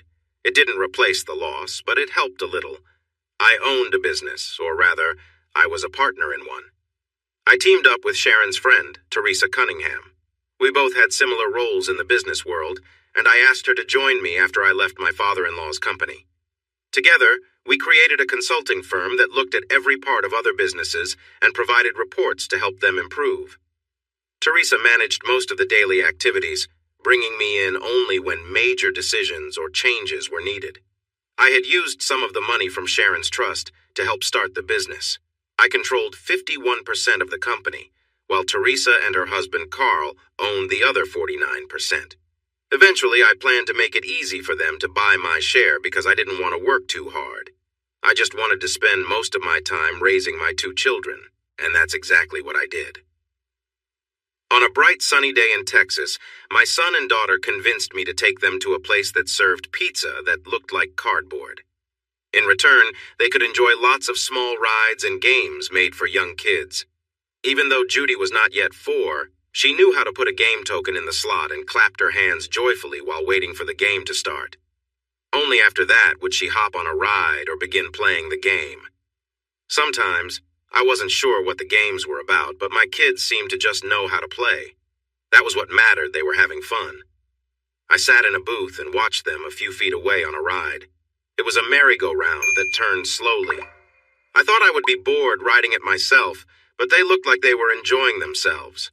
I had helped them get on the ride before sitting down again. I felt responsible for making sure they were safe while we were there. I looked around at the other parents and waited for a special pizza I had ordered, hoping it would taste better than the ones on the buffet. The kids would join me after the ride to eat the pizza or choose something from the buffet. I suspected they would pick from the buffet instead of eating what I had ordered. Watching their happy faces made me smile. Sharon was always in my thoughts, but we were trying to carry on without her. It had been almost a year since she had passed away. "Hey, cowboy," a woman said. "Got room for a couple of girls?" I was wearing a cowboy hat, so the word cowboy felt fitting, but I wondered why someone would. Then I recognized her voice. I turned and saw a beautiful woman with a little girl standing next to her. "My God," I said softly. "Mercedes?" I was up on my feet before I even realized it, looking at a lovely woman with dark hair and bright blue eyes. She smiled nervously at first, then with more confidence. I wasn't sure if I should hug her. I wanted to, but I remembered she had been married. I had read she was getting a divorce, but I didn't know if that was true. "Hi, Matt," she said quietly. She stepped close and gave me a light kiss on the lips, easing my uncertainty. I almost pulled her into a hug to return the kiss warmly. I held her elbows gently and found myself pulling her a bit closer. She seemed happy to come closer for another kiss. I knew I wouldn't cross any lines with a married woman, and I believed she understood my feelings. Still, her behavior felt different from what I expected from someone married. Suddenly, I felt a little tug on my jeans. I stepped back a bit from Mercedes and looked down at the cutest little girl I had ever seen, aside from my own daughter, Judy, of course. I couldn't help but smile at her. She wasn't shy at all. She returned my smile with a big grin. "Are you my mommy's friend?" she asked in a sweet voice. I bent down to talk to her at her level. I always thought it was rude for adults to look down on kids. "I think I must be," I replied. She had to be Mercedes' daughter, maybe even a younger version of her. "Are you my friend?" she asked. "Forever and ever," I said. The little girl beamed and scooted closer, rested her tiny hands on my shoulders, and gave me a kiss on the cheek. I could only return the hug and kiss. "What's your name, sweetie?" I asked. "Matea," she answered, "but you can call me Maddie." I was surprised. That was a cute version of my name. I looked up at Mercedes. She smiled and nodded. She had named her daughter after me. I was taken aback. Mercedes silently mouthed, "Later." To me, I definitely wanted to learn more about this. "How old are you, Maddie?" I asked.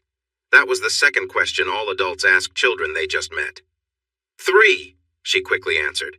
She knew how to play along too. She had a bit of trouble showing me 3 fingers, needing to use her other hand to help. I stood up and scanned the area for my kids. Just then, the ride they were on stopped, and they climbed off, looking at me and the 2 new friends I had. I turned to them as they rushed over. "Tommy, Judy, I want you to meet some very good friends of mine. This is Mercedes and her daughter Maddie." The kids paused, unsure of what to do for a moment.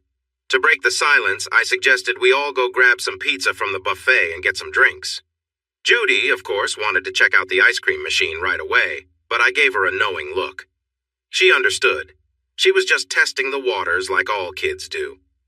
Before long, all 3 kids were on one side of the booth, happily eating pizza and chatting as if they had known each other forever. They started a game of kicking their feet against the bottom of the table to hear the noise. "I'm pretty sure people who kick tables don't get ice cream," I said loudly. The kicking stopped right away. While I was bringing plates of pizza back to the table for the 3 kids and getting the special pie I ordered, Mercedes ended up sitting close to me on our side of the booth. At first, there was plenty of space, but she quickly moved closer. We were sitting hip to hip, with our elbows touching. I didn't mind. I actually liked it, but I didn't get to ask a few questions, I said. Like, what brings you here and other things? I thought that might start a conversation. I didn't realize I was speaking loud enough for everyone to hear. How to find you? Maddie replied right away, pointing at me. Her voice cut through all the noise around us. I was surprised. I don't think my chin dropped, but it might have. I glanced at Mercedes. Her face was turning red. She wasn't looking at me. Maddie was thrilled at how her words affected the adults at the table. She smiled and repeated herself several times, moving around in her seat and making funny faces. My other kids joined in too. Shh, I said quietly. Eat your pizza, then we'll get some ice cream. Thank goodness for the magic of ice cream. They quieted down and took bites of their pizza. I looked at the still blushing Mercedes beside me, smiling at how cute the kids were. For the record, I said, I've been looking for you too, but my friend couldn't find you. You just vanished. You were looking for me? She asked, surprised. She met my gaze and her blush began to fade. I heard you were getting a divorce, I said carefully. I didn't want to seem like I was stalking her. I tried to contact you but couldn't find a phone number or anything, so I hired someone to help. But he only got so far he lost track of you in Billings, Montana, I think. She smiled. Well, my uncle runs far, great Uncle Walter runs far, picked me up there and took me to his place in Wyoming. Maddie and I stayed with him and his girlfriend for a while because Reggie was being difficult. We needed to get away to a quieter place, she explained. It worked, I said, smiling back. The investigator I hired said it seemed like you disappeared completely. I'm really glad you came, I said. How long can you stay this time? Mercedes looked at me closely as if searching for something in my eyes. She leaned in closer and whispered, Until you tell us to leave. Instead of answering, I gently kissed her lips, taking my time but keeping it light. 3 pairs of curious eyes were watching us closely. What's that song? I asked. Until the 12th of never. A smile spread across my face. I kissed her again, then turned back to the kids who had been quietly watching us. They were busy eating the make-believe pizza. It was clear they really wanted ice cream and were trying their best to be good. Mercedes and I finished our pizza one-handed, her left hand holding my right under the table, and neither of us wanted to let go. Where are you staying? I asked. I was eager to move her and the kids to the ranch soon. I hadn't thought much about it. Mercedes might feel differently, but I hoped to convince her if she wasn't on board. Mercedes laughed and glanced out the window. We just arrived, Maddie and I, plus my investigator. We were heading to the hotel when we spotted your truck. He recognized it, and I told him to pull in here, she explained with another chuckle. He's waiting in his car with our bags in the trunk. I laughed too. Mercedes and I felt like kids again. It seemed rekindling our past romance might be easier than I thought. This felt really nice. Do you want to stay out on the ranch with us? I asked softly. You still have? I nodded. Sort of same place, new house, I clarified. Can Joe? His name is Joe Conway. Put our things in your truck? Mercedes asked, showing no hesitation about staying at my ranch. I took out my remote key and pointed it towards the big glass window. I unlocked the front and back doors, then the tailgate. I only have 2 child seats, I warned. Don't worry, I've got it covered, Mercedes replied with confidence. I brought Maddie's seat all the way from Cheyenne. She freed her right hand and pulled out her phone. Joe, Mercedes, would you please put our things in Matt's truck? She asked. In the back part? She added, glancing at me. Have him put them in the truck bed, I told her, as a plan began to form in my mind. Tell him that we can pay a bit more for the concierge service, okay? I thought that was fair. Private investigators usually didn't deal with carrying bags or setting up car seats. Daddy, my son Tom asked. I raised my eyebrows to show I was listening. Are Maddie and, CDs? He asked, glancing at Mercedes. Are they going to stay with us? He finished. I think so, I replied calmly. Mercedes has been my friend for a long time, and I think Maddie will be my friend too. And they can be your friends as well. What do you think? Tom shrugged. It didn't matter much to him. Okay, he said, accepting it all. Yay! Judy cheered happily. New friends sounded great to her. She paused, her eyes shining with excitement as she turned to Maddie.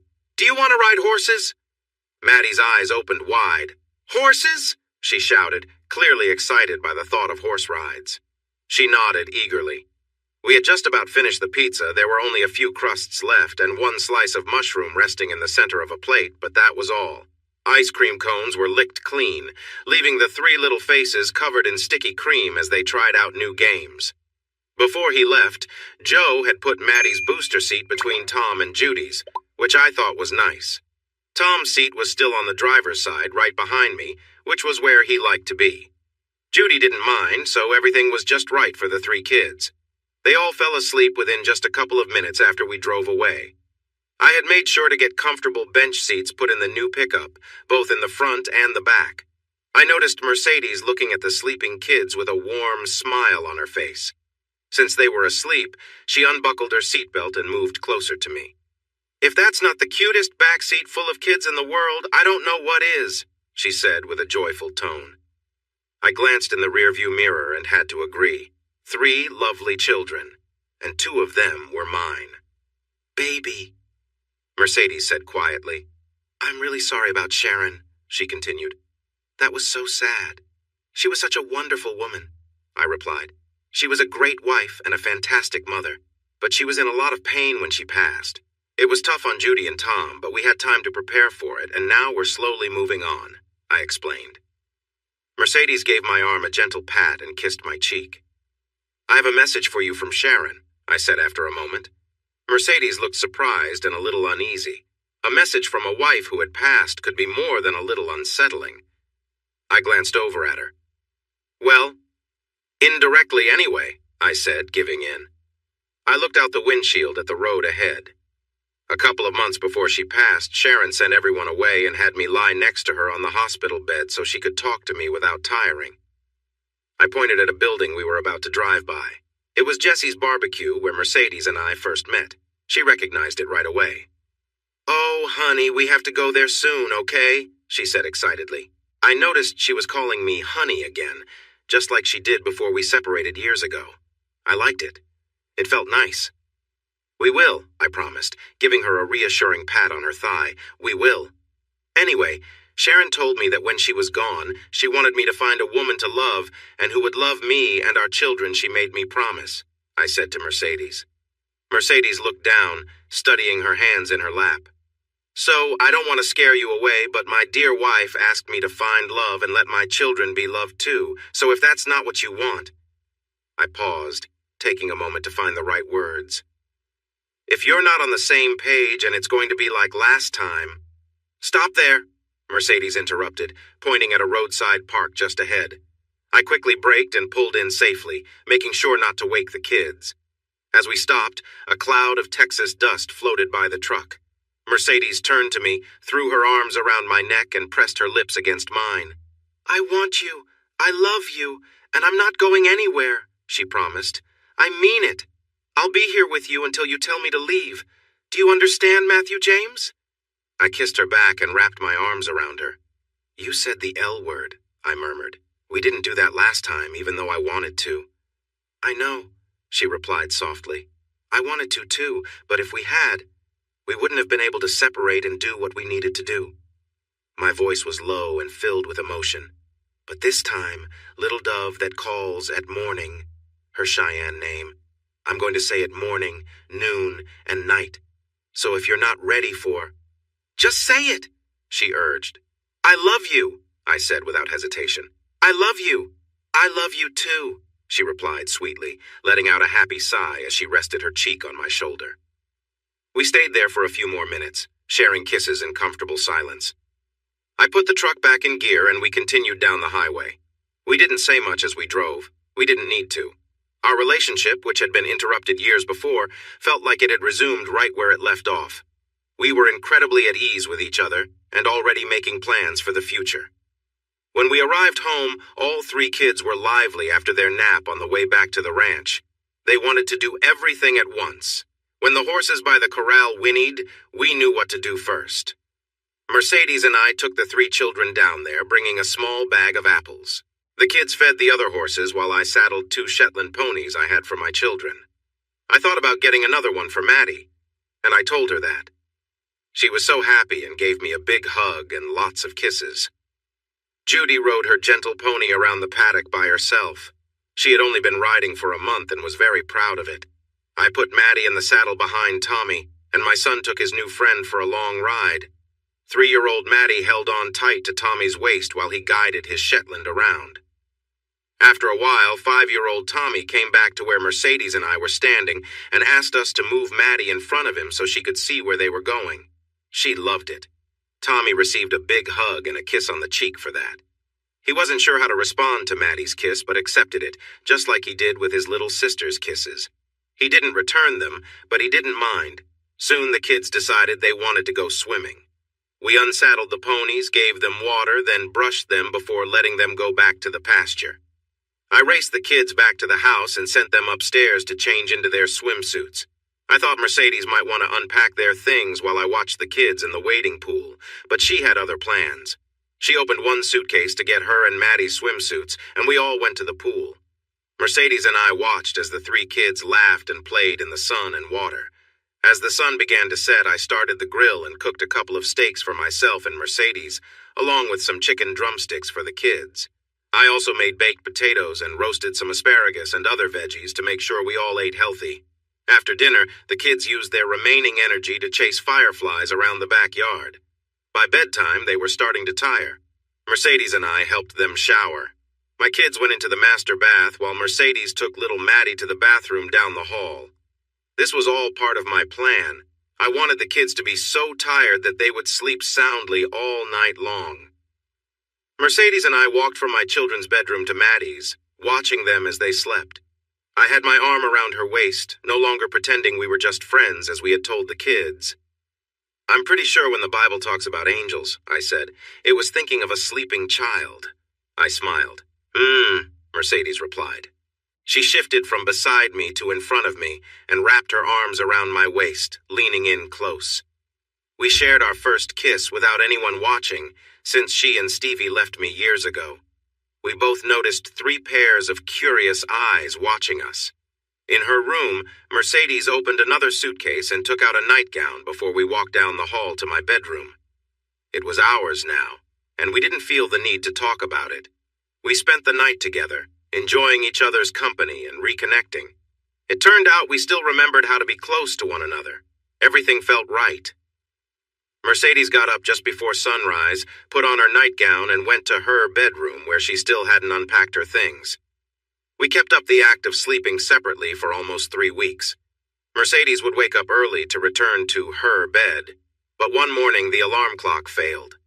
The first thing we knew of the problem was when all 3 kids climbed into bed with us and said someone needed to get up and make breakfast. They didn't care who cooked pancakes and sausage, but it had to be quick so they could watch their cartoons. Mercedes was in her nightgown, and I was in my boxers. We were lucky we had changed into something before we fell asleep. I didn't want to think about what would have happened if they'd found us unprepared. I decided I would change the batteries in the baby monitors and turn up the volume so we could get some warning next time. Once we got caught, Mercedes officially moved into the master bedroom with me.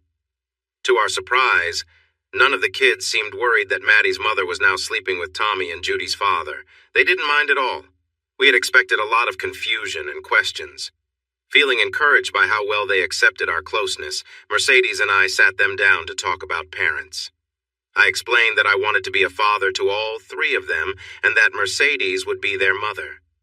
I told Tommy and Judy that their mother was in heaven watching over them, but that Mercedes would be there for them every day. They took the news very well. They had already built a close friendship with Mercedes, and she felt the same way about them. Maddie, whose father had been away since before she was born, wondered if I would be her daddy. She asked if I would still read stories to her like we had been doing for weeks. When she learned I would read even more stories and that I would always be around, she was very excited. We thought telling our parents would be difficult. We expected them to give us lots of advice about taking our time and making the right choice. We didn't think they would be against it, but maybe a little hesitant. Since they were nearby, we decided to go to my mom and dad's house first. As soon as my parents hugged the three children, Maddie, Tommy, and Judy ran off to the backyard. Tommy and Judy wanted to show Maddie the sandbox and swing set that Dad had built for them.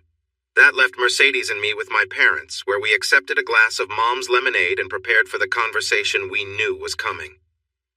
"Mom," I said after taking a big sip of lemonade, "this is Mercedes." I added, "We're going to get married." I told Matt I didn't really need an introduction. Mercedes joined in before my parents could respond. "We actually met years ago in a video chat. Matt introduced us back then." She asked my mom, "Do you remember?" Mom looked surprised. I could tell she was about to ask some important questions but couldn't get them out. She studied Mercedes closely. No, honey, I don't think..." "What if I said I was holding up something special?" Mercedes asked playfully. "Or how about something unique that you left behind from a trip?" Mom blinked, and then she seemed to understand. "Oh dear," Mom exclaimed, blushing bright red. "The girl in the mirror," Dad said with a smile. Dad got up, walked over to Mercedes, and shook her hand formally. "Very nice to meet you," he said, sounding pleased. He was supportive of us. He called us a nice couple and went to the kitchen to refill the lemonade. When Mercedes shared that she was half Cheyenne, my parents were amazed. She told them how her dad always spoke of meeting a cheerful Irish girl, and her mom boasted about capturing a Cheyenne warrior. Mom and Dad were completely fascinated. After dinner, when the three kids asked my dad to read them stories, it was clear my parents were just as charmed by my Cheyenne friend and her daughter as I was. No one mentioned that our relationship was moving too fast. Our body language seemed to assure Mom that everything would be just fine. By the time we finished washing and putting away the dishes that evening, Mom and Dad were busy trying to get their third grandchild to call them Grandma and Grandpa. They managed to do this with little effort. Maddie didn't know her own grandparents very well, so she easily accepted Tommy and Judy as her new grandparents. A week later, we flew to Philadelphia so that Mercedes could introduce me and my children to her parents. I really enjoyed meeting them. When I first met Mercedes years ago, I thought it would be great to know her family, and I was right. At first, her parents were a bit worried since Mercedes had just gone through a divorce, but they welcomed me and my children warmly, and we had a wonderful time. I suspected that Mercedes had talked to her mother, Fiona, about the 3 weeks we spent together earlier. It seemed she had done this shortly after she left me, because Fiona hugged me tightly before we were even introduced. By the time we left to go home, Tommy and Judy had gained another set of caring grandparents who were eager to spoil them. Mercedes called her ex-husband's parents to see if they wanted to meet Maddie, but they said no. That was fine with us. All 5 of us flew to Anchorage to visit Tommy and Judy's other grandparents. On the plane, the kids had a great time, quickly winning over the flight attendants in first class. They got extra snacks and a lot of attention during the flight. While the attendants played with the kids, Mom and Dad held hands and rested. Our visit with Bruce and Judy went really well, even though I had worried about it before. They knew that Sharon had asked me to find a mother for the kids and someone for me to love. They were surprised that I had found someone so quickly, but they welcomed Mercedes without hesitation. Overall, our introductions to all the family members went smoothly. Mercedes and I fit together perfectly, just like 2 pieces of a puzzle. We never had an official first date and went from just met to being completely involved very quickly. After she returned, we fell back into our relationship easily, always keeping an eye out for any issues, but we couldn't find any. Feeling encouraged, Mercedes and I got married just 3 months after she and Maddie surprised my kids and me at the pizza restaurant. Being married to Mercedes was an adventure, but a comfortable one. We agreed on many things, but we always had discussions about our different ideas. Whenever we disagreed, we talked it through and found a solution together. Sometimes we saw things from each other's viewpoints. Other times, we disagreed. The hardest moments for us were when Mercedes thought about what could have been. She often worried that she was too focused on her dance career. She wondered how our relationship might be different if she hadn't left to follow her passion. I tried to be practical about it. What happened in the past couldn't be changed. We had 3 wonderful kids who we loved dearly, and we would never regret having them. Deep down, we both knew that if Mercedes hadn't continued with her dance group, she might have regretted it later on. Any connection we had back then likely wouldn't have lasted, and we wouldn't be together today.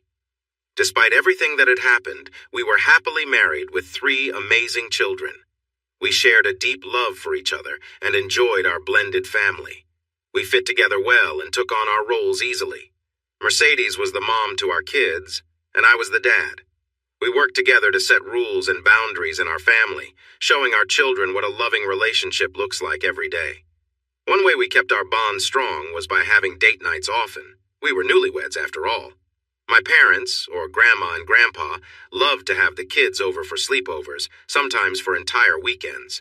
When they were busy, 2 sisters helped us by babysitting. A long time ago, I sold a horse named Ginger and another younger mare to 2 girls named Amber and Pamela who lived close by. Now in their late teens, they were perfect for watching our 3 little ones, and we paid them well for their help. During the week, the kids attended a nearby daycare. It was important to me, and I convinced Mercedes it was a good idea. The daycare was small and had a wonderful caregiver-to-child ratio, which meant there was plenty of attention for each child. We believed it was essential for our kids to meet and play with other children. From what Tommy, Judy, and Maddie told us, they had a great time there and learned how to get along and work with others. Things were settling down nicely. In fact, everything felt nearly perfect. The bank of TV monitors announced that the 3:18 flight from Philadelphia had arrived right on time. Mercedes and I stood by the carousel waiting for our luggage to appear. We were waiting for the new teacher for Mercedes's dance school. She had mentioned it would be a woman from her dance group who was retiring. Mercedes had stepped back from performing after hurting her ankle, and it took a long time to heal. While her ankle improved, it was never strong enough for the tough demands of dancing on stage and all the practice that came with it. Now she enjoyed teaching and was really happy with it. I was lost in thought, watching passengers checking in for their flights down the long hallway. I wondered why most of them didn't use the kiosks around. It seemed strange to wait in line when they could just use the touchscreens. But that was up to them. "Hey, did someone say this is National Fly Naked Day?" a soft voice suddenly asked from behind me. I jumped slightly and turned around to see Stephanie, I said, surprised. "What are you doing here?" I quickly glanced at my wife, who was smirking a few steps away. I realized I had been tricked, but I would address that later when we were away from the busy airport. I turned back to Stephanie, took her hands in mine, and held her at arm's length. Time hadn't changed how attractive the blonde woman was. She caught the eye of not just men, but many women, too. "I should have guessed it was you," I said, feeling a bit foolish for not noticing sooner. A new dance instructor from Philadelphia? Of course, it made sense. "It's so nice to see you," I told Stephanie and kissed her cheek. "And who's this?" I asked, stepping back a bit. I noticed a little girl hiding behind Stephanie's leg, her skirt coming to mid-thigh. Clearly, Stephanie was still quite bold. "This is Daphne. Daphne, sweetie, can you say hello to Matt?" I bent down to be at her level and smiled. "I'm really happy to meet you, Daphne. Did your mom tell you that we were friends a long time ago?" The little girl nodded shyly, then suddenly smiled and rushed to hug me. I wasn't ready for it, and it almost knocked me off balance. I quickly put my hand behind me to steady myself on the floor. After regaining my balance, I placed my hands on her waist and hugged her back, giving her a gentle kiss on the cheek. "Let's play a little question game, like grown-ups do," I suggested. "How old are you?" She proudly held up 4 fingers, smiling widely. "And what's your name?" "Daphne Mercedes Walton," she replied cheerfully. I glanced quickly at Mercedes. "Do you know that lady?" I asked, pointing at my wife. Daphne nodded eagerly. "Aunt Mercedes," she said. "I think Aunt Mercedes could use a hug too, don't you?" I suggested. The little 4-year-old nodded again and hurried over to Mercedes. My wife bent down to pick up the little girl and they hugged tightly. When I stood up, Stephanie came into my arms. She wrapped her arms around me and hugged me more warmly than before. "I missed you, Matt," she whispered. She gave me a light kiss, then turned and joined Mercedes. The 3 of them shared a big group hug for a moment. A buzzer sounded, and the luggage carousel began moving, bringing all the passengers' bags around for collection. Stephanie pointed out her and Daphne's bags as they passed by so I could grab them and set them down. Mercedes and Stephanie each took a large suitcase and rolled them toward the exit while I pulled 2 big duffel bags. Thankfully, they had wheels behind me. Little Daphne put on a small pink backpack covered in bunnies and walked along with us to the temporary parking. I loaded everything into the back of the pickup, climbed into the driver's seat, and adjusted how my firearm was secured. The airport should be a safe place, but things can happen. I started the engine and turned on the air conditioning. Mercedes and Stephanie were already deep into what looked like a long conversation, and Daphne was listening closely. "So, where are we going?" I asked, though I pretty much knew the answer. "The guest room is all set up," Mercedes answered calmly. I had known where we were headed. I just wanted to confirm it. At home, Daphne was reunited with Maddie and met Tommy and Judy, who welcomed her without any hesitation. Tommy did ask if I had any friends with little boys, but he didn't seem too upset about it. Before long, all 4 kids ran outside to the playground we built in the backyard. Mercedes and Stephanie continued their lengthy chat, and I sat on the deck to watch the children play. "Talk to me," I told Mercedes when I finally managed to get her attention.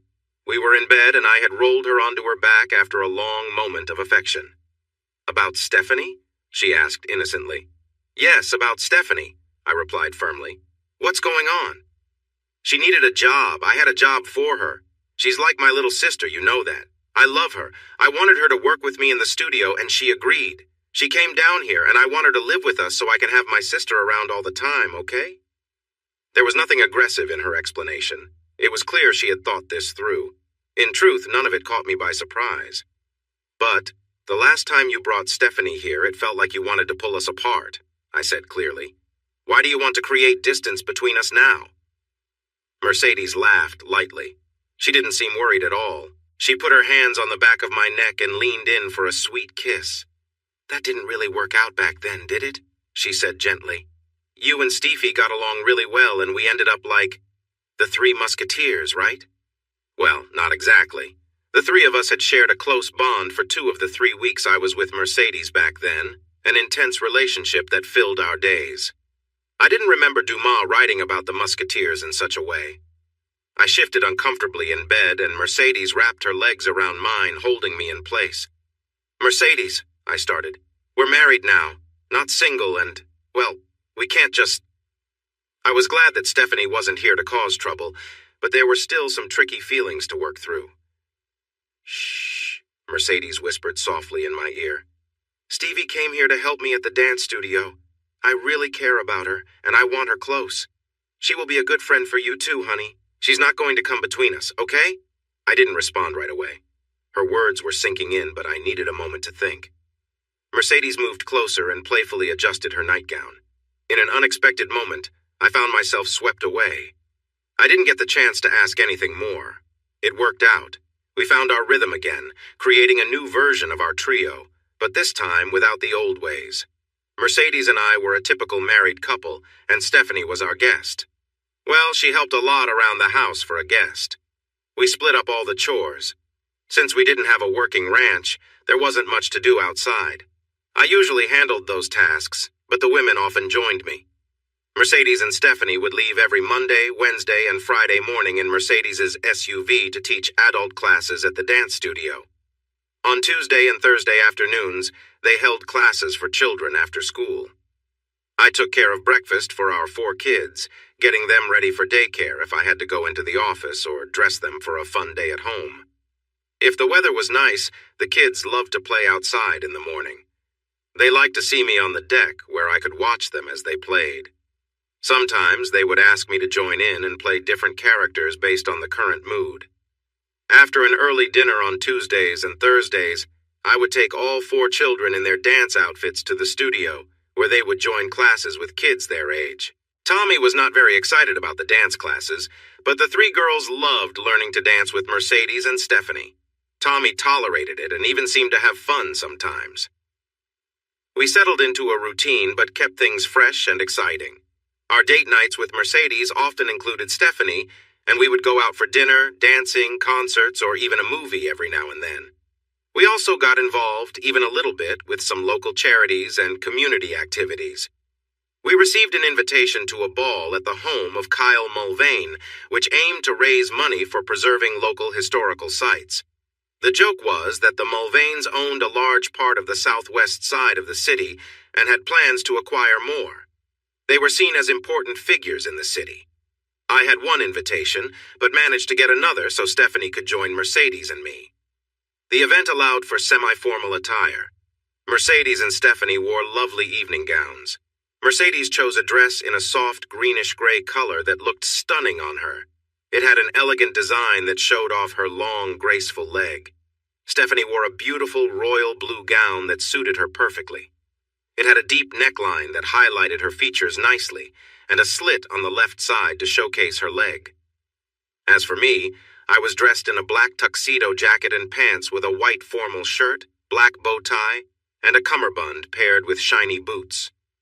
I felt good in my cummerbund, especially since it helped me conceal my sidearm, which I carried for safety. I had considered leaving my firearm at home, but it felt strange to be without it. I had my concealed carry permit for a long time and felt strongly about protecting myself and my family. One of the first things I did after moving back to Texas was to renew my permit. When we entered the venue, we attracted a lot of attention, mainly because the two women I was with looked stunning in their gowns.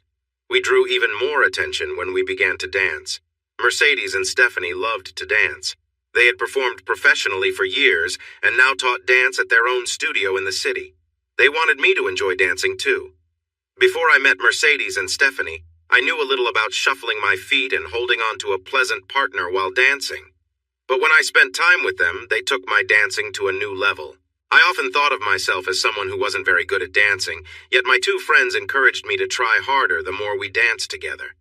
They had even created a new dance step made for two women and a man. I felt more like a prop, there to highlight Mercedes and Stephanie's dancing talents. They could have used a mannequin instead, but since I could actually move, they chose me instead. The dance we performed was based on a routine they had used while traveling with a performance group. We were always moving and close to each other. After practicing for months, I was finally starting to feel confident enough to enjoy holding each lady in my arms while we danced together. It was a lot of fun. Who wouldn't enjoy being in the middle of two lovely dancers? People seemed to enjoy watching us too. We attracted more attention the longer we danced. I hadn't noticed it, but we'd moved quite close to the small stage where the band played. When the song ended, I saw the band leader smiling at us and clapping silently, signaling me to look behind. When I turned around, I saw that we had created a clear space around us on the dance floor, and there was a nice round of applause for our performance. I bowed awkwardly. Mercedes and Stephanie curtsied and smiled. We walked off the dance floor toward the bar. It was fun, but dancing with them was quite a workout. The girls were greeted by a group of men and women at one end of the bar. People welcomed Mercedes and Stephanie with big smiles and plenty of compliments. I decided to be helpful and went to the other end of the bar to get 2 glasses of white wine for them and a bottle of flavored water for myself. As the bartender finished pouring the wine, I heard a loud commotion where I left my dance partners. "Let's see them! You've been showing off all night, now let's go!" My head turned quickly. Stephanie was being confronted by a short, round man who seemed too aggressive. I caught a brief glimpse of him reaching toward her and tearing at her dress. I reacted before I had a chance to think and rushed over to help her. I must have run, but I don't remember doing it. Time has a way of slowing down during a crisis. Suddenly, I found myself behind and to the right of the man bothering Stephanie. I had just a moment to see her eyes on me. She didn't seem scared, she was just waiting for me to fix everything. I grabbed the man by his shoulder and spun him around. Then I hit him in the stomach with all my strength. As he doubled over, his chin hit my knee hard. He fell back, hitting the floor with a thud, bleeding and unconscious. I started to go after him, thinking about kicking him, but it was clear he was already out. I turned around to find Stephanie and pulled her into my arms. She held on tight around my waist. "Are you okay?" I asked gently, looking into her eyes. She nodded and rested her cheek against my chest, holding on even tighter. After a moment, I pulled back slightly, took off my jacket and draped it over her to cover her up.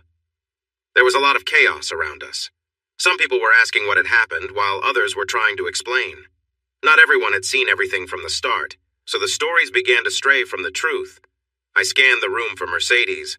She was close by, looking worried. Mercedes held up her phone. Even in fancy places, everyone has their phones these days. "I got it all on video!" she shouted with excitement. "I filmed everything.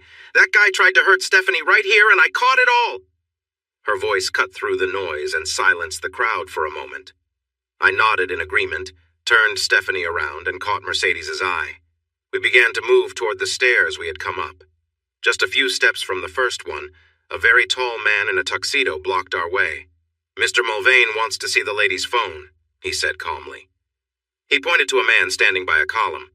That was Mr. Mulvane, and he didn't look happy. His face showed he was anxious and angry.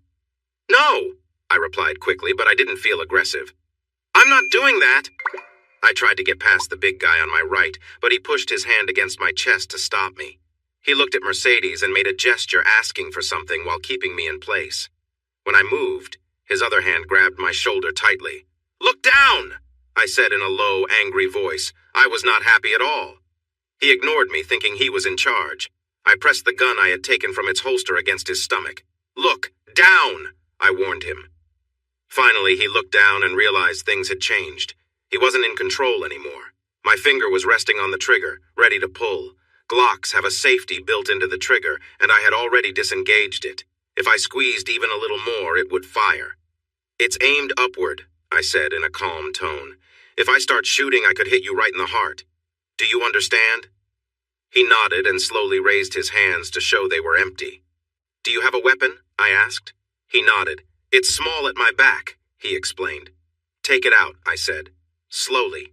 Just your left hand. Use your thumb and finger only." He followed my instructions carefully. I reached over with my left hand and took the gun from his relaxed grip. I stepped back a few feet, keeping my weapon aimed at him the whole time. I noticed some people behind me gasp. It was clear to them now that I had a gun pointed at the big guy. "Get on your belly," I ordered. He did so right away. "Stephanie, Mercedes." I signaled for the two women to move to my left and lowered my arm so my gun was pointed down. I made sure my finger was safely alongside the gun's frame. In no time, the three of us moved up the steps, across the lobby, and out the door. I left the bodyguard's gun on a table as we walked by. An unsuspecting valet brought our SUV to the front, and we drove away quietly. After that, things went smoothly. No one tried to stop us. A few police cars rushed past us a couple of miles down the road, but they didn't notice us at all. Our trip to McReady Airfield continued without any problems.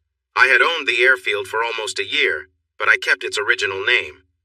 Many of our weekend visitors, who were my best customers, recognized this place by its old name. They used it because they were familiar with it. Shortly after we arrived, our SUV was parked next to the hangar, and we boarded the twin-engine Cessna that had brought us to the city. I started the takeoff while Mercedes and Stephanie were still fastening their seatbelts.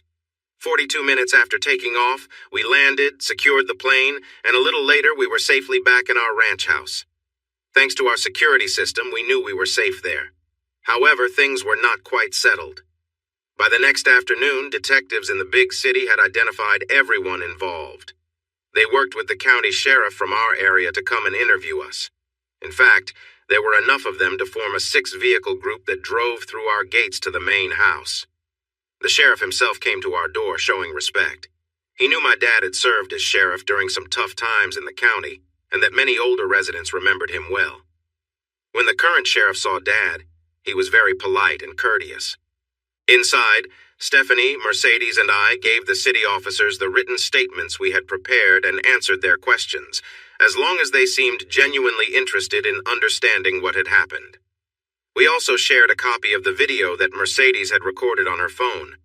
But as soon as the youngest detective asked a tricky question, one of our lawyers stopped the questioning with a firm statement, making it clear that we would not answer any further questions. The detective looked frustrated at this, and his colleagues noticed. One of the officers was from the district attorney's office, and she seemed to know all the lawyers I had brought in that morning. When a detective looked at her for guidance, she just shrugged. She couldn't intervene. She knew my lawyers were excellent, especially considering how much I was paying them. I hoped they would be worth the cost. Another group of my lawyers was already at the DA's office, pushing for immediate action against the person who had attacked Stephanie, arguing that he should be charged with serious offenses. 3 weeks and 4 days later, it was all resolved. The person responsible turned out to be Mr. Mulvane's youngest son. Mulvane attempted to defend his son's actions and even tried to blame Stephanie. Our lawyers quickly took action against Mulvane's and the city's attorneys, ready to challenge them in court for blaming the victim. Our main lawyer seemed eager to confront them publicly. Seeing the pressure, the Mulvane team started to retreat. It was like a snowball rolling downhill. Under this pressure, the district attorney charged Doofus with 3 serious crimes and various lesser charges. There were even more videos of the incident, in addition to the one Mercedes filmed, and none of them favored the Mulvanes. Eventually, Doofus pleaded guilty to 1 charge and received a 6-month jail sentence. But this kept him out of a Texas prison, although he did get a felony on his record. Initially, the district attorney wanted to show leniency toward the Mulvanes and charge him with a minor offense. But our lawyers made sure the local news was fully aware of the situation. The DA had narrowly won his last election and wanted to avoid any issues with a wealthy opponent like me in the future. The DA's office tried to make a case out of the fact that I had used a weapon, but we argued that the large bodyguard's actions were inappropriate and crossed a line. A video showed the big man pushing my chest, which stopped any further claims against me. If he had taken Mercedes's phone, that would have led to even more legal trouble, including theft and tampering with evidence. Fortunately, the DA decided not to pursue any charges against me. My lawyers were let down. They had hoped for more work if the DA had decided to move forward. Stephanie's lawsuit against the Mulvanes for creating an unwelcoming environment was quickly settled to avoid even more negative attention. Out of nowhere, Stephanie became a millionaire, and Mulvane even covered her legal fees. Afterward, our lawyers returned to Dallas. I stopped spending so much on their services, and calm returned to our ranch. I foolishly thought things would stay like that. A few weeks later, my parents came by to take all 4 kids. Stephanie's little girl, Daphne, was welcomed as one of my parents' grandchildren. They were heading out for a long weekend camping trip in my parents' big RV. I didn't think staying in a comfortable RV counted as camping, but everyone has their own idea of fun. Based on a video call we had earlier that evening, the kids were all enjoying themselves. Mom and Dad couldn't stop smiling. Having 4 grandkids all to themselves without the parents around was Mom and Dad's perfect dream. I was in bed, and since Mercedes wasn't with me, I was looking through the cable provider's movie channel lists for films to save and watch later. I was enjoying some quiet time without worrying about any child-related emergencies that might come up unexpectedly. The hallway door opened and Mercedes walked in. She surprised me. I thought she was in the bathroom and would come into the bedroom that way. I was even more surprised when Stephanie stepped into the room right after my wife. Both women were wearing sheer black robes that didn't hide much. I quickly pulled the covers up to hide my middle because I suddenly felt a little flustered. "Matt, dear, we have a problem," Mercedes said, sounding serious. I could almost hear a cartoon character saying, "uh-oh," in my mind. Mercedes sat on the bed to my right and took control of the remote. Stephanie sat on my left but kept some distance between us, looking beautiful and confident. Mercedes started the DVD player, scrolled through some options, and selected a clip named Stephanie. It seemed like she had it ready to go. "Watch this," Mercedes insisted. It was the video from the Mulvane incident, which I was familiar with. I watched as a guy acted foolishly around Stephanie and then reached for her gown, tearing it down. Stephanie's reaction was one of surprise rather than fear, even though others nearby surely reacted loudly. Suddenly, I appeared from the side, grabbed the guy, and pushed him away quickly. I felt good about how I handled it, using enough strength to protect Stephanie but holding back my anger. All my lawyers agreed it was the right move. It kept things clear, so I wouldn't face any trouble from the authorities. The clip ended with me putting my jacket around Stephanie to cover her. "Did you see it?" Mercedes asked, full of emotion. I wasn't sure what she meant other than the obvious. "I've seen it before, yes," I replied, unsure of her point. Mercedes started the video again. "Look closely, Matt. Watch Stephanie's face. Watch her eyes." I followed her advice as she played the clip slowly. I didn't notice much I hadn't seen before. I shrugged, wanting to contribute to the conversation, but I felt like I was losing the chance to speak up. I wasn't sure what my wife wanted me to see. Mercedes climbed up onto the bed and I made space for her, shifting under the blanket closer to Stephanie, who stayed on top of it and safe. My wife pointed the remote at the player and replayed the video in slow motion. "Do you see?" Mercedes almost whispered. "Our Steffi isn't afraid of that guy she's looking at you coming to help her. See?" That seemed to be true. Stevie wasn't focused on the strange man. She seemed to be looking at me as I came into view. She didn't even flinch while I stepped in.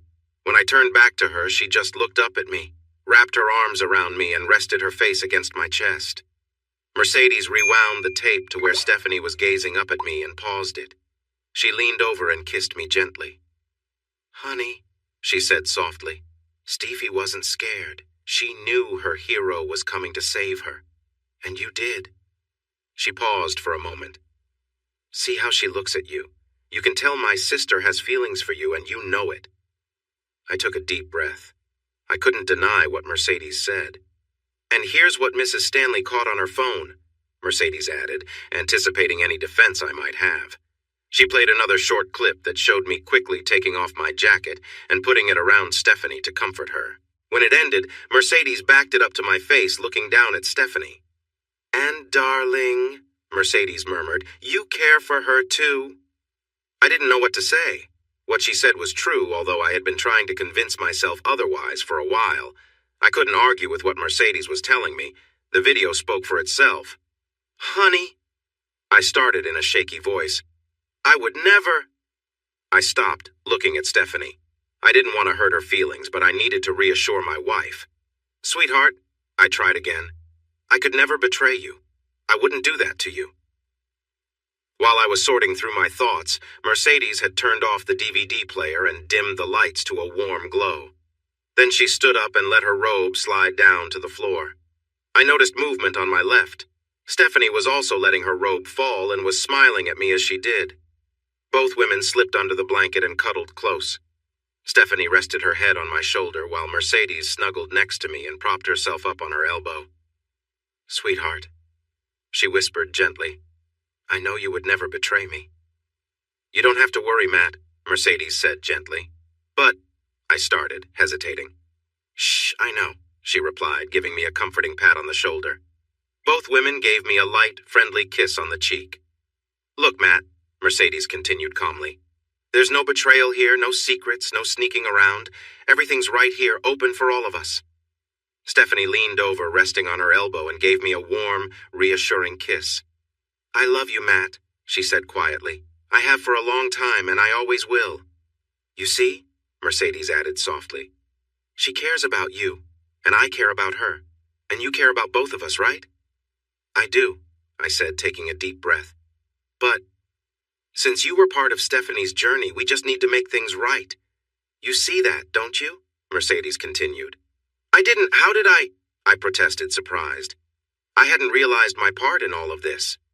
"Because he wasn't you," Stephanie said softly. "And I think I was looking for you all along without realizing it. I didn't mean for things to happen as they did, but here we are now, and I know we'll be happier together." I listened, letting her words sink in. It was clear that both Mercedes and Stephanie meant what they said. "But do you know how complicated this is going to be?" I sighed. They didn't seem too worried, and I had to admit I felt a bit of relief. "Yep," Mercedes replied cheerfully from one side. "We'll figure it out," Stephanie added from the other. "It'll be great." And for the most part, it was. We each had our own strong personalities, which sometimes led to disagreements, but we promised each other to always talk things through and never let issues build up. We agreed to resolve things, no matter how long it took, before calling it a night. We shared our lives openly and respectfully, and we grew closer as we continued on our journey together. Each day brought a new understanding, and while there were challenges, we faced them as a team, finding joy and strength in our connection. When we wanted to spend some quality time together, we made sure to find ways to do it often. We decided that the three of us needed more time with each other than a typical couple. To manage this, we frequently asked my parents or local teenagers to watch over the 4 kids. My parents loved all the kids and enjoyed seeing them as much as they could. Whenever my parents needed a break or had other plans, we would call on Amber and Pamela to help with babysitting. They were happy to help and were well compensated for their time. After Pam went to college and Amber married a local guy, They recommended other babysitters who could watch the kids overnight or on weekends. There were always plenty of sitters available in the area, and we used them often. Before the oldest kids started school, I adopted Maddie and Daphne. Maddie was named after me. Mercedes' husband didn't mind since he didn't want kids, and he easily agreed to give up his rights as a father. Daphne's ex also agreed to do the same since he met someone else and wanted to focus on their family. He couldn't afford to visit Daphne regularly, and their relationship faded away. I was surprised when Stevie and Mercedes decided they wanted more children. I thought 4 was enough, but they convinced me otherwise. Stevie had another girl, and Mercedes had a boy a couple of years after we all became a close-knit trio. Then Stevie had a boy, and Mercedes welcomed another girl. I loved all the kids. My life was full of love from my partners and the children around us. I looked down the hill and saw my 19-year-old son, Tommy, and a couple of the older girls walking up to the house, probably for dinner, even though it was a bit early. Mercedes handed me a glass of iced tea, and we settled into our porch chairs to enjoy the cool evening air. Tommy had grown into a stronger version of me, but you could still see his mother in his nose and his serious expressions. 17-year-old Maddie was a cheerful look-alike of her mother, Mercedes, while 18-year-old Daphne had the grace and charm of Stevie. Tommy and Daphne were already attending Texas 8A&DM, and Maddie was preparing to start there in the fall.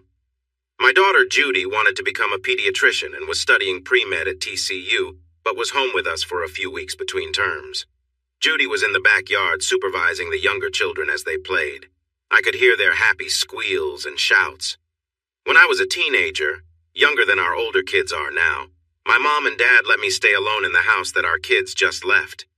Later, I convinced Mercedes and Stevie that letting our older kids do the same would help them learn responsibility and prepare for adulthood. I thought it was a good idea.